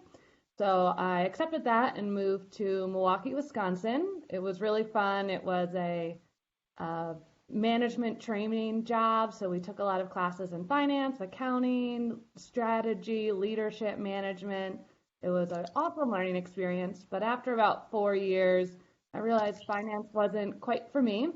I liked the numbers. I liked working in the healthcare related fields, but I wanted to do something more. So at that time, I applied to grad schools, and I originally applied to the PhD program at Michigan, but as Mike Benke was saying, a lot of times you're not accepted right away into the PhD program, but considered for the master's program. So I started as a master's student. I was unfunded when I began, though along the way was able to pick up some funding, so I was very lucky. Kind of a combination of luck and perseverance. And yeah, so now finished my master's in 2017 and have been in the PhD program. I'm in my third year. And so I can talk kind of about coming in as a master's student, applying to the PhD program, looking for funding. I love living in Ann Arbor, so I'm really happy to talk about that.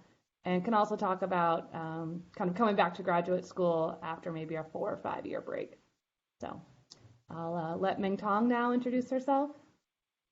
Hi everyone, my name is Meng Tong. I'm a first year PhD student in the department. I grew up in China and I came to the US for college. So I was exactly in your seat a year ago, but was in a different setting. I graduated class of 2019 from Emory University.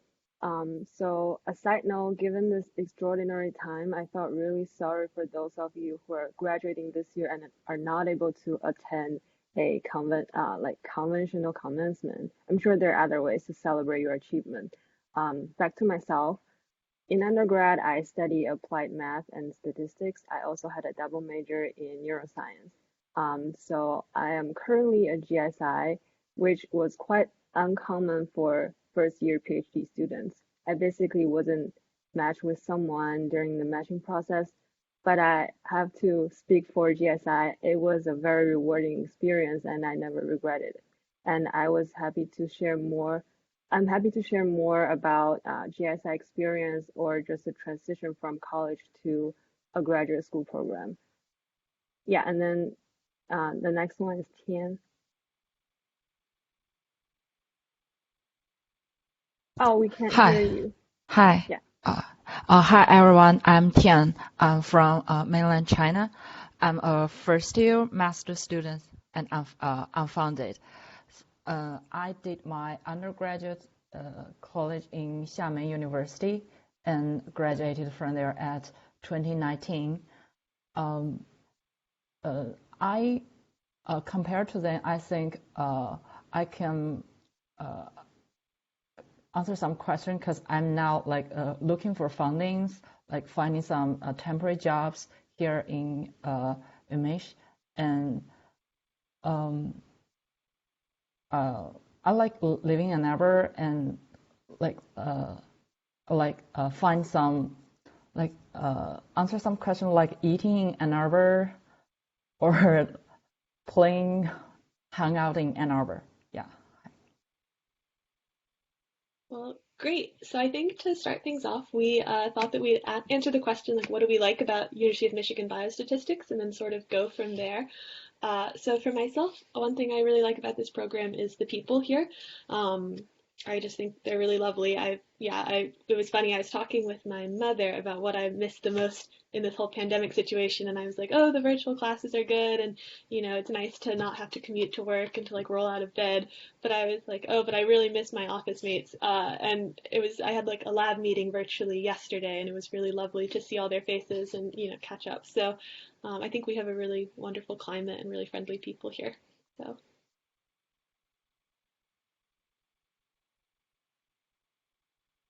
To add on to that, I really love the collaborative nature, and I think it's collaborative with the students.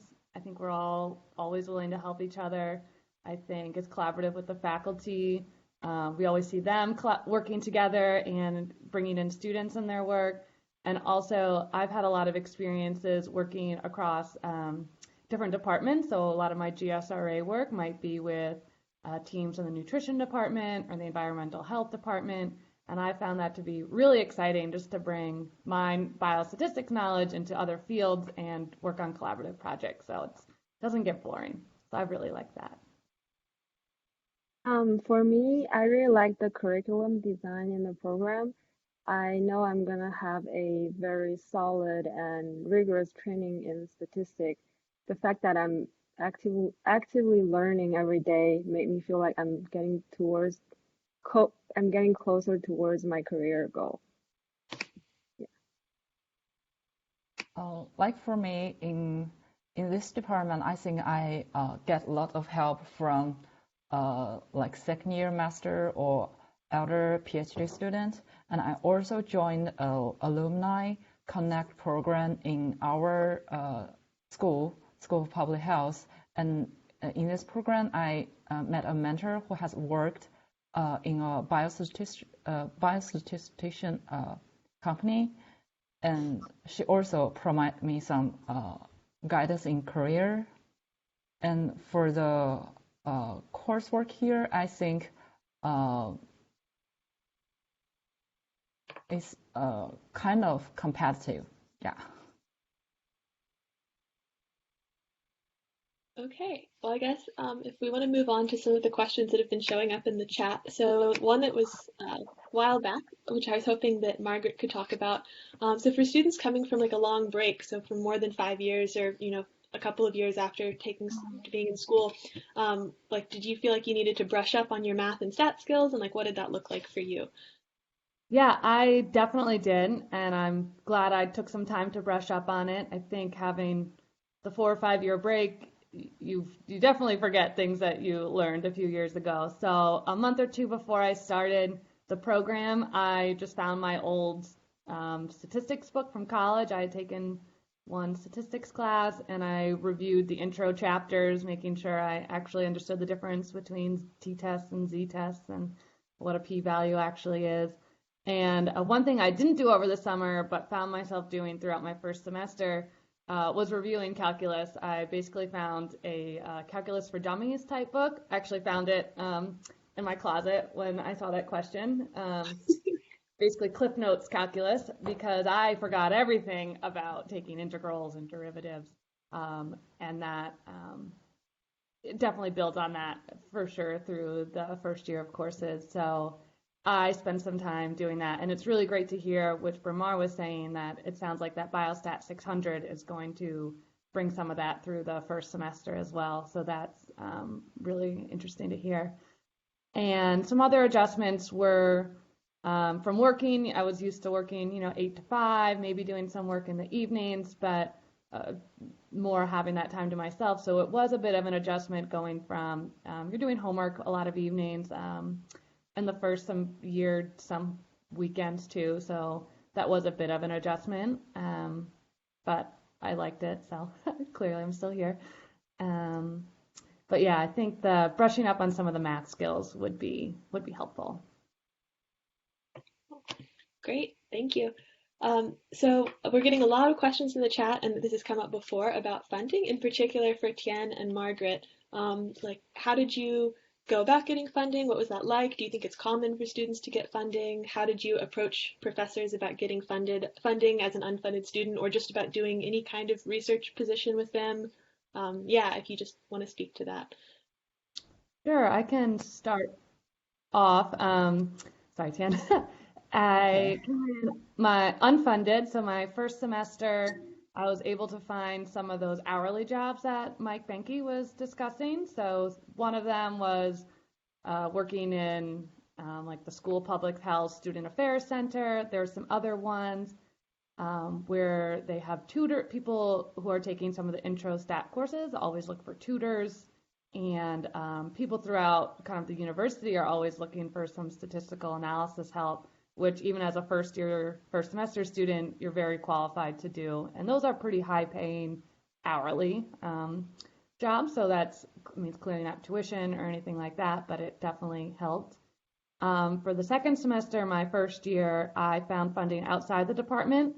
There's a website that they post people who are looking for GSIs or GSRAs, and I applied to a bunch of those and was able to find one in the statistics department. Though I have to say now the statistics department I don't think takes GSIs outside of their own department. I think that's changed in the 3 or 4 years since I did it. But I have heard of people who have found funding. Again, it's a combination of luck and perseverance and kind of just cold emailing people and things like that. And then for my second year in my master's program, I was able to get funding within the department. A research grant with a professor had opened up. They were looking for someone, and yeah, I had made it open to the department that I was interested in a position if it should open up, and it happened to be a good fit, and that funding with that continued through my PhD program. So I don't know if Tian, you want to talk to your experience? I'll add some. I didn't looking for any fundings in the first semester, but this semester I worked as a temporary tutor for another department in our school. So as a tutor for the biostatistics course offered to other department. And I also looked for summer research. So now I am kind of volunteer in a lab. So it's like reading some papers to do preparation work before for the summer. And I know some of my cohort, they have found some research jobs, like temporarily paid research jobs in the first semester. And I also heard some of my cohort, they come as unfunded, but before the semester begins, they find the GSIs in other departments like sociology. Yeah. All right. Thanks very much. Yeah, if you have more to add on, feel free later to keep talking about funding because it seems like it's something people are really interested in. Switching gears a bit, we're getting a lot of questions about housing. So how did you find housing? Do you live on or off campus? And also the question, do you think you need to have a car to get around in Ann Arbor? So I don't know, Meng Tong, if you want to start us off on this one. Like, do you live on or off campus? Like, what do you think of Ann Arbor? Yeah. So I think most of students live off campus, and we do have a on-campus student housing called Northwood. I would recommend students to check it out because it's very affordable and they have like bus routes coming to campus. So it's part of the graduate housing, but I live off campus. I have a car, but I do think it's pretty unnecessary to have a car, but it's also personal choice. I don't really like to go out a lot, so that's why I don't think you need a car. But I have to say the rent here in Ann Arbor is ridiculously high compared to some other places. But graduate housing option is one that I would recommend you to look into. And I think there's one website for graduate housing. Maybe I'll find the link and share it with you guys. But the most common transportation is the Blue Bus, which is sponsored by the school, so you don't have to pay. There's also citywide bus system. So if you don't live close to the school bus route, you still have options to take the public bus. Yeah, but I don't think parking is an option for SPH students. Yeah, to build off that, so my first 4 years I lived about 2 miles off campus, and I had a car, but because parking's pretty tough around campus, I took the bus. And with your M card, so your student ID card, you get free city bus transportation, so that's awesome. And I found housing through Craigslist or Zillow or all the rental housing apps or websites that are out there. And so I had that for 4 years, and then I just moved to Carytown, which is the neighborhood right around the University of Michigan. And from there, I still have a car because I like to drive to Chicago or things like that to visit some family, but I do not use it on a day-to-day basis. You can walk anywhere really you need to go, which in this pandemic it's great because I can walk to a park if I want to, or walk to a grocery store or things like that, and don't ever have to use my car. But yeah, Craigslist is a not creepy and good way to find housing in Ann Arbor. I know it's not the same in every neighborhood, but that's a great way. If you can find a roommate within the department, I'm not sure if there's some sort of admitted student group or things like that. I found roommates throughout the School of Public Health. It was a really great way to find and make friends outside the department and things like that. I love Ann Arbor, so I want to live here forever. Okay, I want to answer a question as regard to programming experience. Here, if you come without too much experience in R, in the beginning of the semester, I think there will be several like R workshops and a short-term like SARS course you can select, yeah, and register for. Yeah, I think building off of that, the programming question, I think like I came in with almost no art background and did fine. Like you sort of figure it out on the fly. And SAS, I think you can do sort of similarly. I think to the people talking about that. Another question that came up about housing was when do people normally sign leases? And you guys can confirm, but I think it's generally like June, would you say? May, June, that people are signing leases in Ann Arbor their first year? Anyone else have a sense of when that is? Um, I did mine like right after April 15th, and I wasn't having trouble finding housing. So I guess April there should be plenty of housing resources, but I know people who also signed their lease like in August or something. Yeah. I think it also depends maybe where you want to live. So I think the downtown Carytown area leases start to get signed pretty early. Um, but as soon as you start to go maybe a mile outside, I signed mine I think for my first year in June, before June before I started, or July. But for Carytown, it gets a little more competitive. I signed my lease here pretty early. So one question we got is sort of so like the size of the program, since we are a larger program, like what are the pros and cons of that? Do people like that we're a bigger program? Do they wish we were smaller? Yeah.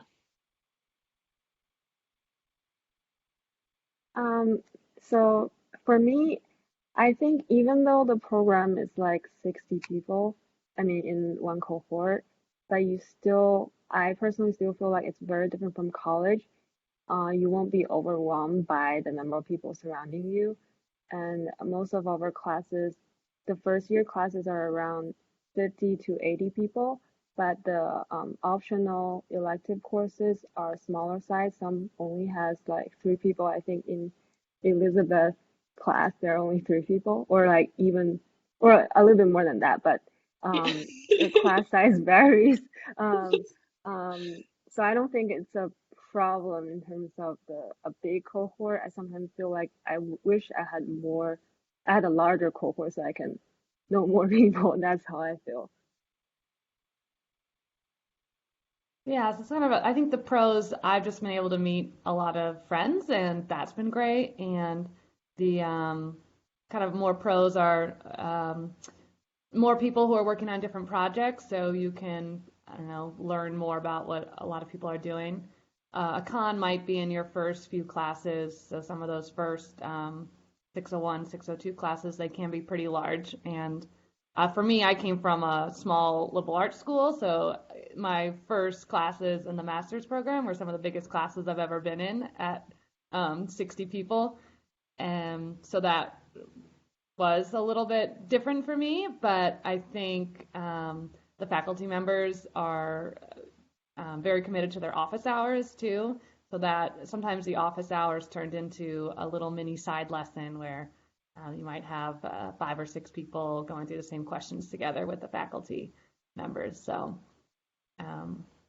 yeah, but the pros of the bigger cohort are just I don't know, more people around you going through the same thing, and more projects to be worked on and things like that.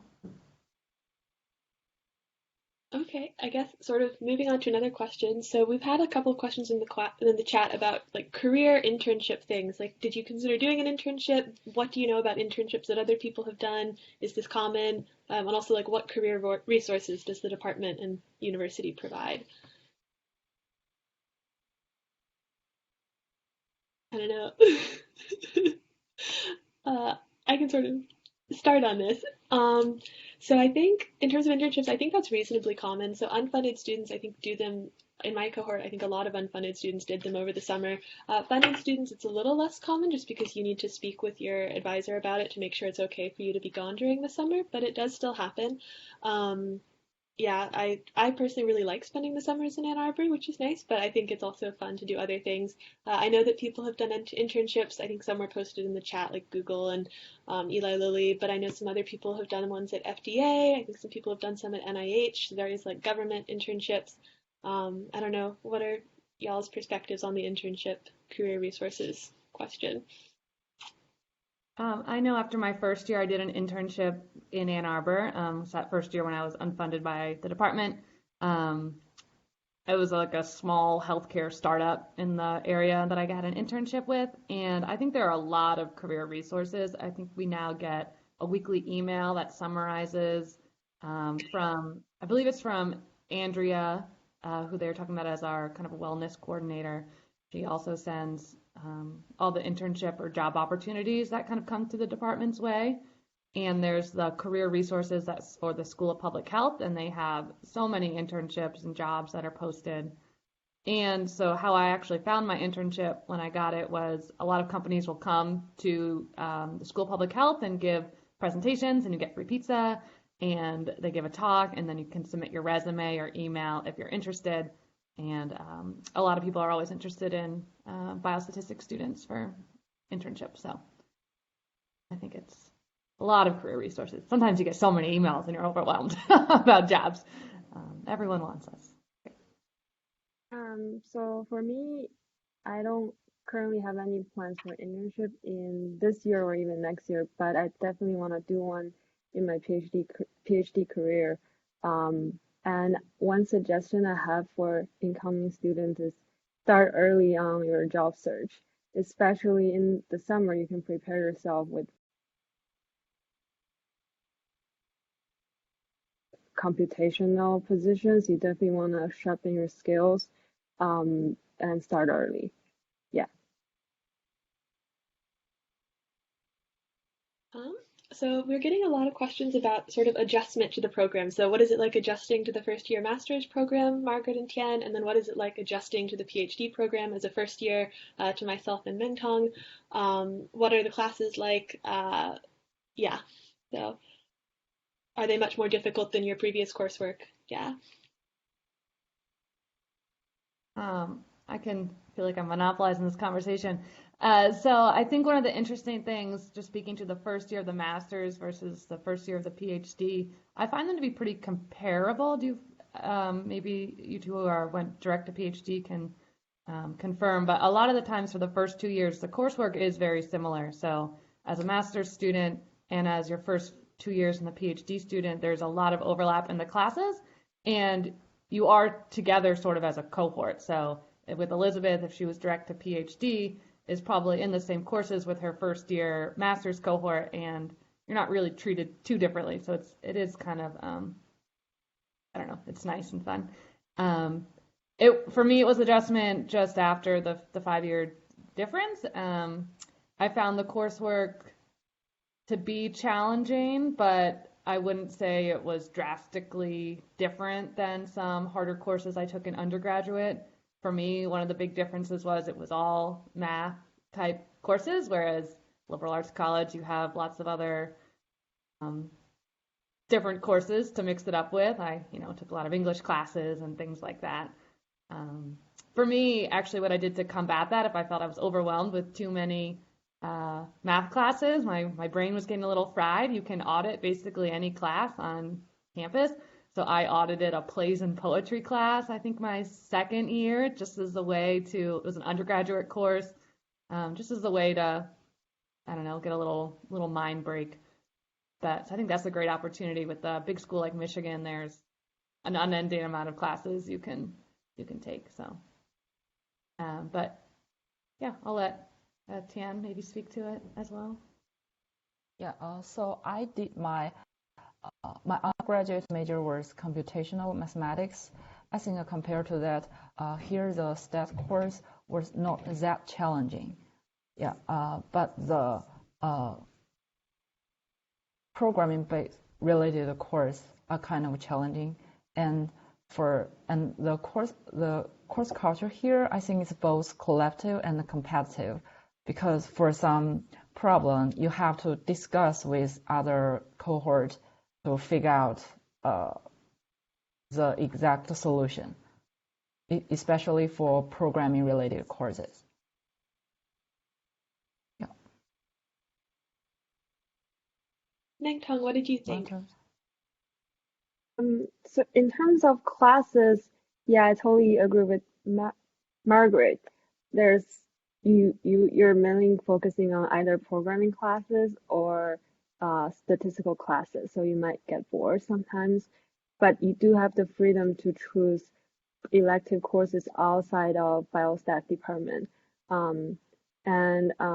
Just in general, like adapting to graduate school life wasn't very easy for me at the beginning, especially when you are putting into a new environment And I think it's very important to be more proactive in terms of getting to know more people. And I think personally, I spend more time studying in as a graduate student compared to my undergrad life. I had more I had more other commitments in undergrad that are outside the classroom. But as a graduate student, I think a lot of my time is devoted into studying. That's something, it's true. And I guess it's true for all the programs.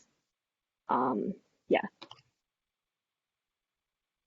Yeah, I think I'd agree with that too. I do think the PhD program is kind of like people have very different journeys through the PhD program. Like some people, like me, like Margaret was saying, you just start and sort of stay with the master's program. Other people choose to exempt some of those classes and go to the more advanced classes right immediately. So I think that's going to affect what your first semester workload looks like.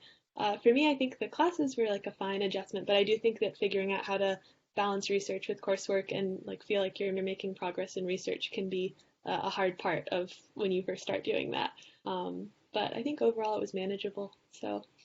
Um, so I think moving on to some other questions. So I think Tian touched on this a little bit, but like, what is the culture of this program like? Do you think it's collaborative, competitive? Yeah.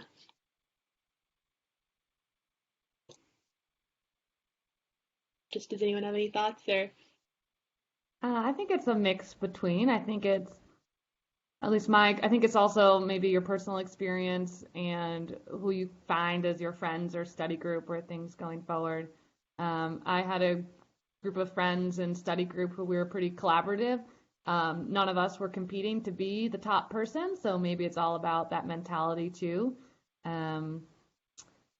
But I found it to be pretty collaborative. I think now that I do some research, the research environment is hugely collaborative, and Elizabeth mentioned her office mates earlier, sort of how it's set up. I know you can't be here in person, is there's a lot of offices that have about 5 to 10 students in them, so you all have kind of your own desk. This is, again, my experience. There's also different seating arrangements throughout the department, but you have your own area, but then also your lab mates or other people sitting around you. So it's sometimes too collaborative. We have too much fun during the day that not a lot of work gets done, but yeah, I find it to be more collaborative and maybe some healthy competition, but again, I understand that different students have different experiences, and it might also depend on what you're aiming to get out of it. For me, it was an adjustment, no longer aiming to be number one in my area. Maybe just speaking to what was the biggest adjustment for me. I came from a small town where I was top in high school. I came from a smaller university where I was the top there. I was in a job where I was kind of in their top training program, and then to come into a program where everyone is from the top, that was maybe a mental adjustment for me of you might work really hard and study and not be number one, and that's okay because, I don't know. So that was, I think, an adjustment for me, but something that made me think of it more as a collaborative department rather than competing with everyone. So I want to answer John's question real quick. So there are some open areas in public health, School of Public Health, so you can study with your friends. And I personally like studying with a group of people instead of staying at home and doing work independently. And it's also encouraged for most of the courses, you can collaborate with your peer. In terms of competition, I would say there is competition everywhere if you like to think it that way. In this program, because of the funding situation, maybe there is some competition for getting higher grades, but as someone who's learning statistics, it never hurts to like practice and just study for the course contents in more in-depth way. So I thought I'd quickly tackle a bunch of sort of quicker questions, and then we can get back to some like bigger ones. So there was a question about vacation and going home. People should chime in and correct me if you disagree, but my impression is that we definitely respect holidays like Thanksgiving, winter break. There's a spring break, and I think it's very fine for students in their first 2 years to do that. And I think even after, if they're staying like older PhD students. I think the official departmental policy is that students are entitled to an additional 10 business days of vacation when they wish, probably during the summer. But I think this really gets worked out with your advisor depending on what they want. So you can talk to them and be like, am I allowed to go on vacation? And they'll probably say yes. But it's really going to vary depending on who your advisor is. For unfunded students, the summer I think is yours, unless you're doing an internship or whatever you want to do. So I think that's vacation. There's also been a question about commuting between buildings. So it is a big campus. To get to the math department, I think is, I don't know, would you say like a 10-minute walk, you all? To get to the computer science, maybe Tian looks skeptical. I think to math building, maybe 15 minutes to 20 minutes work, or 5 minutes bars plus 5 minutes work. Okay. Is that Western? Is that the math building? Math building. Mm-hmm. Because I'm a slow usually it takes. Probably 15 minutes. Well, to get to the engineering campus is a little more work because you do have to take a bus, but students do it. You just sort of have to set your schedule up so that you have time to get to all these different places. There was also a question about working from home. I think, well, at the moment we're all working from home, but I think in general, under normal circumstances, that's really like up to you or your advisor. I think many advisors are fine with people working from home. Other advisors prefer that you not. I think it is really just something you'd work out with whoever is funding you. But I think unfunded students can definitely work from home or work in if there's common space available. So I think those are most of the ones I can tackle quickly. So getting back to sort of bigger questions, there was been some questions to why did you choose to come to University of Michigan, and what do you wish you had known before you came here? Did everyone hear that? Did I cut out? Okay, why Michigan, and what do you wish you had known before coming here? I can start with the why Michigan. For me, when I was applying to grad schools, I also didn't know completely which area of biostatistics I wanted to focus on. I know there's a lot out there you can study, so I really like that the faculty at Michigan have a wide breadth of research topics that there are really talented people working on. So I didn't have to know right away exactly what I was interested in and wanted to pursue, and I could have the opportunity to learn about a lot of different things. I'll let other people answer the positives while I'll think about what I wish I knew. For me, I did statistical genetics research as an undergrad, and I really enjoyed it. So that's the main reason why I decided to apply to PhD programs. And I also applied to a few master programs as well. So around this time last year, I was very fortunate to have a couple offers, and I was debating between U of M and other programs. I was also thinking about bioinformatics programs because I really like coding. But the main reason that I chose here is because U of M program has a very wide range of research topics, and there's also a very strong research groups in StatsGen. So if I end up doing StatsGen, I'm sure to be in the best program in the US. And another important thing is, as I mentioned, I like the systematic, rigorous curriculum, and I knew I did not have enough knowledge to be fully involved in top-notch research when I came out of college. So I wanted to learn more, so that's why I chose to be here. Something I wish I had knew is how graduate life was very different from undergrad, and maybe I don't know if that anything I could do to make my experience better, but maybe just be more mentally prepared that you are having people who are sharing the same academic interests with you, surrounding you, and they might had more experience in this field compared to you. And you have to admit that you are no longer the top of your class or the top. So that's something I wish I could have thought about before I came here. I hope it was not so negative. I completely agree with that. I think I would have been kinder to myself my first year or two when, the coursework is a graduate school curriculum. It is rigorous. It can be challenging. I maybe got my first C on a test and was devastated. Thought it would ruin everything, but it definitely didn't. So I think I would have just, I don't know, been kinder to myself in terms of it's okay if it's challenging. It's okay to ask for help and things like that. So for me, when I was applying for grad school, I applied both a career-based program and academic-based program, and I was debating between like University of Washington and here, and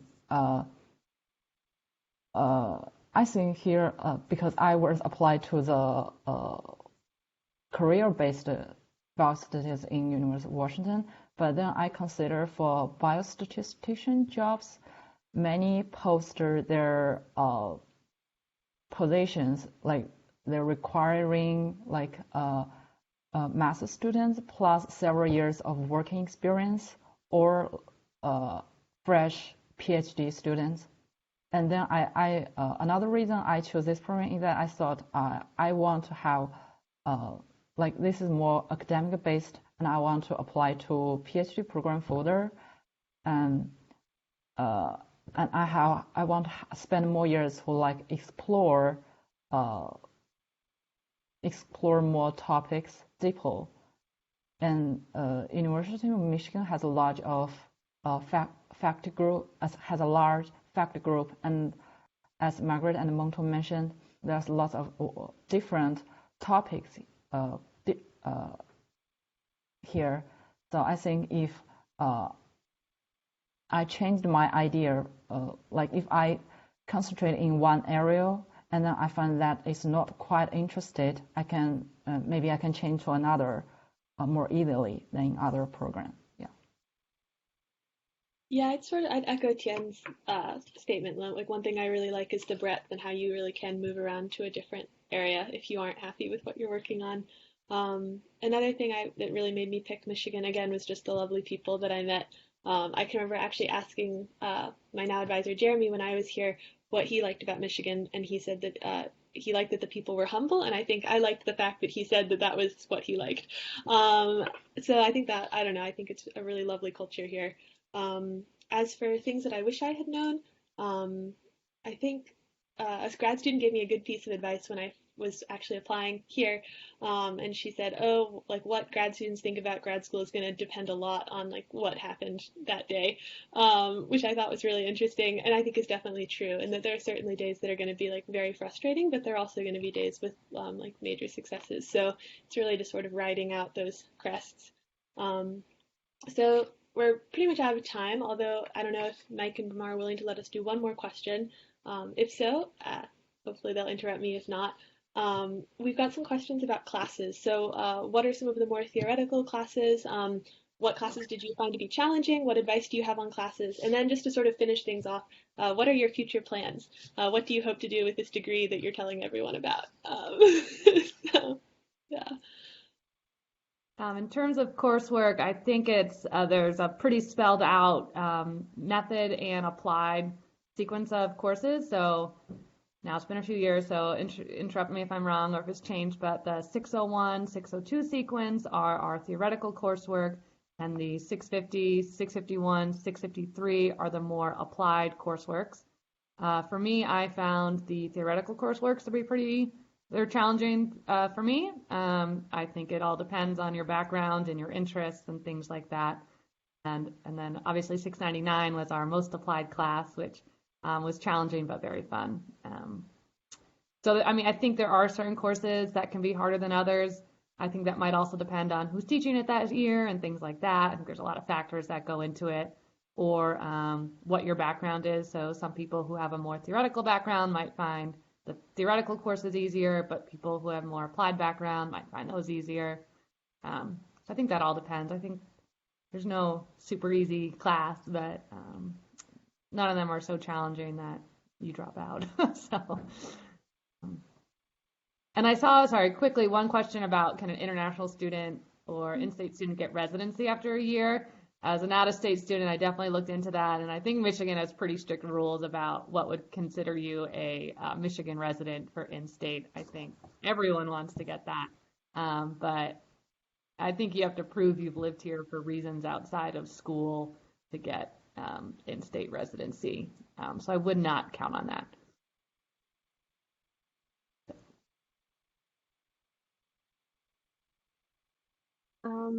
I think, as Margaret said, 601, 602 are more theoretical based, and 650, which is a linear regression class, it's more applied, and we mainly use R as the programming language. And there are also other applied classes. For example, 615, which I really recommend. We learned about algorithms and the complexity of algorithm and how to write code in a more efficient way in terms of the running speed and also saving more storage space. So I really recommend that class. That definitely helped improving my coding skills.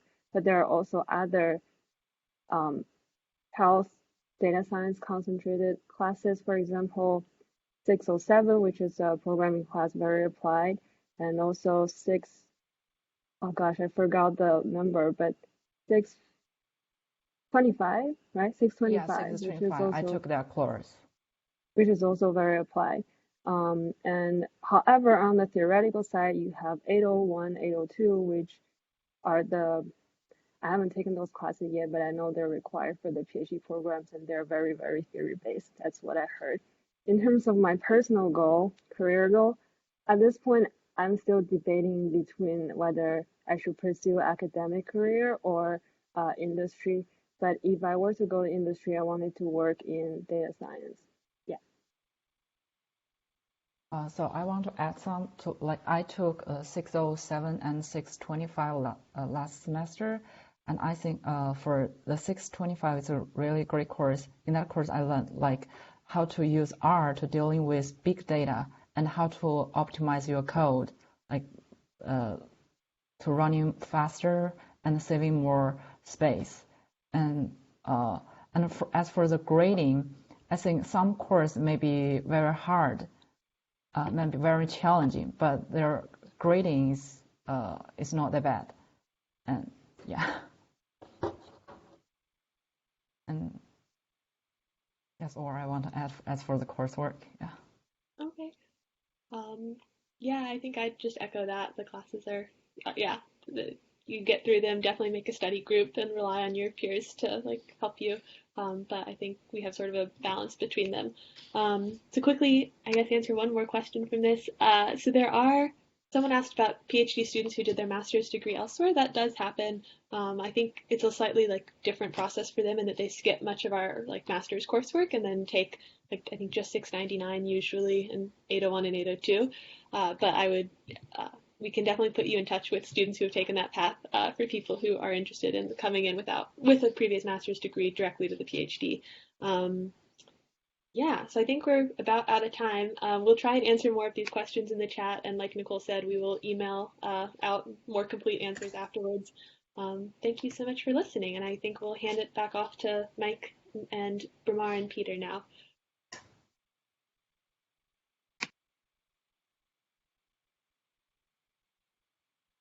Thank you so much. Can folks hear me? Fantastic. Thanks so much, and really appreciate all taking the time.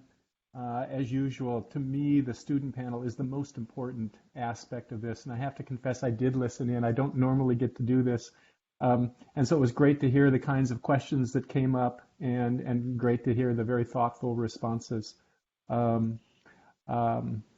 I had a couple of things that came up on the question list that I thought maybe we could help with just quickly. One was issue of programming skills needed to excel in the program. The answers given were right on the mark, I think. If someone, people sometimes ask me, what classes should I think about doing before coming to graduate school beyond your core requirements of the 3 semesters of calculus and the semester of linear algebra and the semester of statistics? I always encourage people to think about a course in computer science and also real analysis or advanced calculus. Things change pretty quickly at this point in terms of the best choices for computing. R and SAS were mentioned. For people who are interested in going on to the PhD in particular, but even people focusing on data science, I think learning some Python is a good idea. And depending on how far you want to go, I think learning some C is a good idea. And those are things you can certainly do in graduate school. And a lot of the students focusing on big data kind of problems do learn them. But if you have time and want to do a little bit of preparation, more preparation for graduate school, that's something I consider. Question came up, what to do for people who are coming from a non-math, non-statistics as their primary background. We're really delighted to have people with those backgrounds in the department. As I mentioned before, that kind of diversity is really useful because we as biostatisticians don't just prove theorems and sit in our rooms and do mathematics. We interact with and try to solve important biomedical problems. So having people around with real expertise in those biomedical or social science kinds of areas is great for us, great for the student experience. And so we welcome you. If you have less math background, brushing up on what you have, I think is a really good idea. If it's been a while since you've had multivariable calculus, I always encourage people to spend a little bit of time brushing up there because I think it's not like riding a bicycle. And for some people, that was a challenging course. And being ready with that feeling pretty comfortable before you dive into the probability theory course 601, I think is a really good idea. As Bramar has commented, having this course 600, including brushing up in mathematics, I think will help for this. But stuff you can do ahead of time, so much the better. And then actually two more I wanted to bring up. There was the question about the impact of the financial crisis and what did that look like in 2008, 2009? What do we expect it to look like now? 2008, 2009, we didn't have a problem. We had the advantage of many students wanting to go to graduate school and still strong support for the NIH. And in fact, some of you may have heard of the doubling of the budget for NIH that was part of what happened around that same time. There was actually extra resources made available for science and also for training. And so that particular crisis for our country and the world was actually in some ways, although obviously we were dealing with difficult issues, was in some ways a really good period to be a graduate student, to be a faculty member. Right now, I think it's a little bit early to decide, to know, to guess what exactly this is going to be like. We don't know exactly when we're going to start doing in-person teaching. We don't know exactly how things are going to work if people are at a distance. What I can say is we are absolutely committed to providing the best possible educational experience. And I don't hear anybody right now saying that the NIH budget should be cut. I hear people saying, public health is more important than ever. And biomedicine is more important than ever. So, there absolutely are disruptions happening. Those disruptions will continue.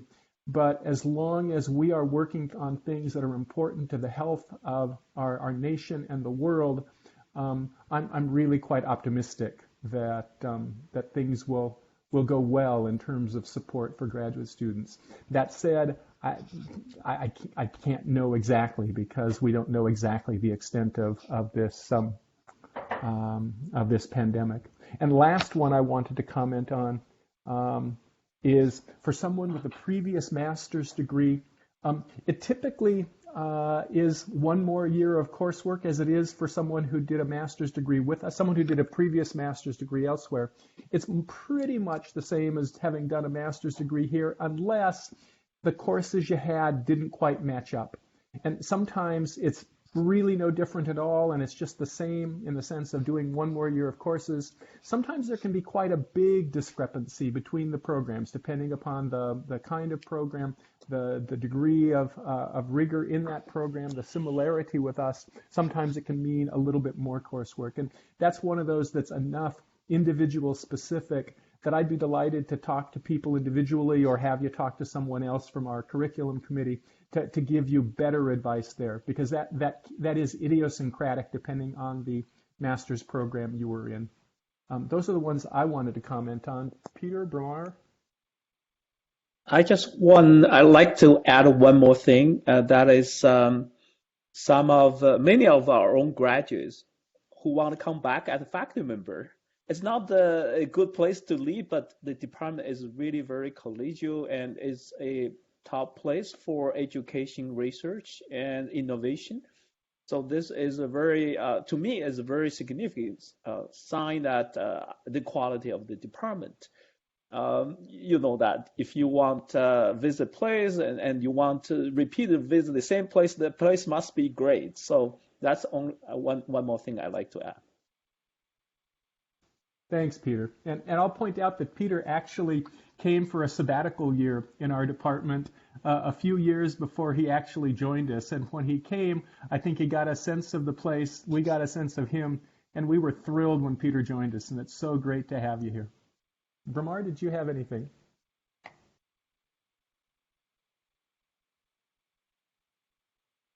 Yes, I just wanted to just thank and share verbalize my profound gratitude to all the people who joined. And I think in a time of crisis as a society, we reflect and pause and learn many things. And I think we have treated each other with extreme empathy and kindness in terms of our medium of instruction, in terms of our day-to-day interactions.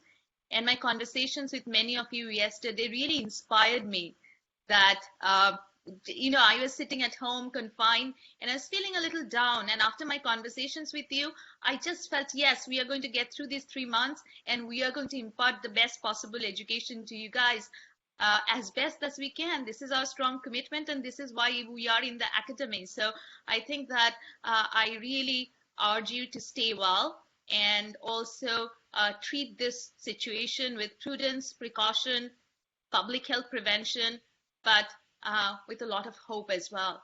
Because I hope that some of these values that this moment is teaching us about what is fundamental and what is important to life, we continue to carry on as we come back all to graduate school in fall and hopefully in Michigan Biostatistics. Thanks, Bramar. And my particular thanks to all of the presenters, particularly to Dan Barker for leading us through all of this. Special shout out to Matthew Flickinger, who is actually a graduate of our department who did all the filming of the videos that you'll see on the website.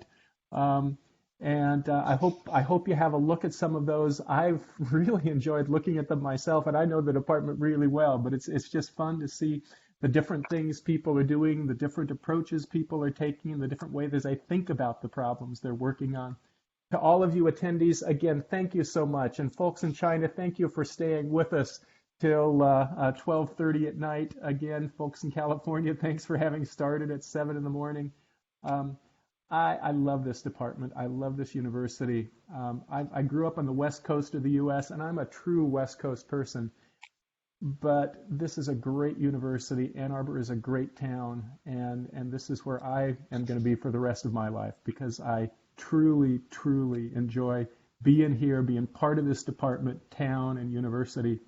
I hope many of you will join us. But whatever you do, good luck with everything going forward. Please do be in touch if there's anything we can do to be helpful, and take care. Thanks very much, and go blue. I have to say one more thing because we have to thank our fearless leader, Professor Benke, who has been chairing our admissions committee for more than 25 years. And Michigan is great because we have people like him leading us through difficult times. So thank you very much for joining, and thanks, Mike. Thank you all. Thanks for Go your blue. leadership. Thanks, Peter. Thanks, everybody. Take care. Looking forward to the conversations coming up.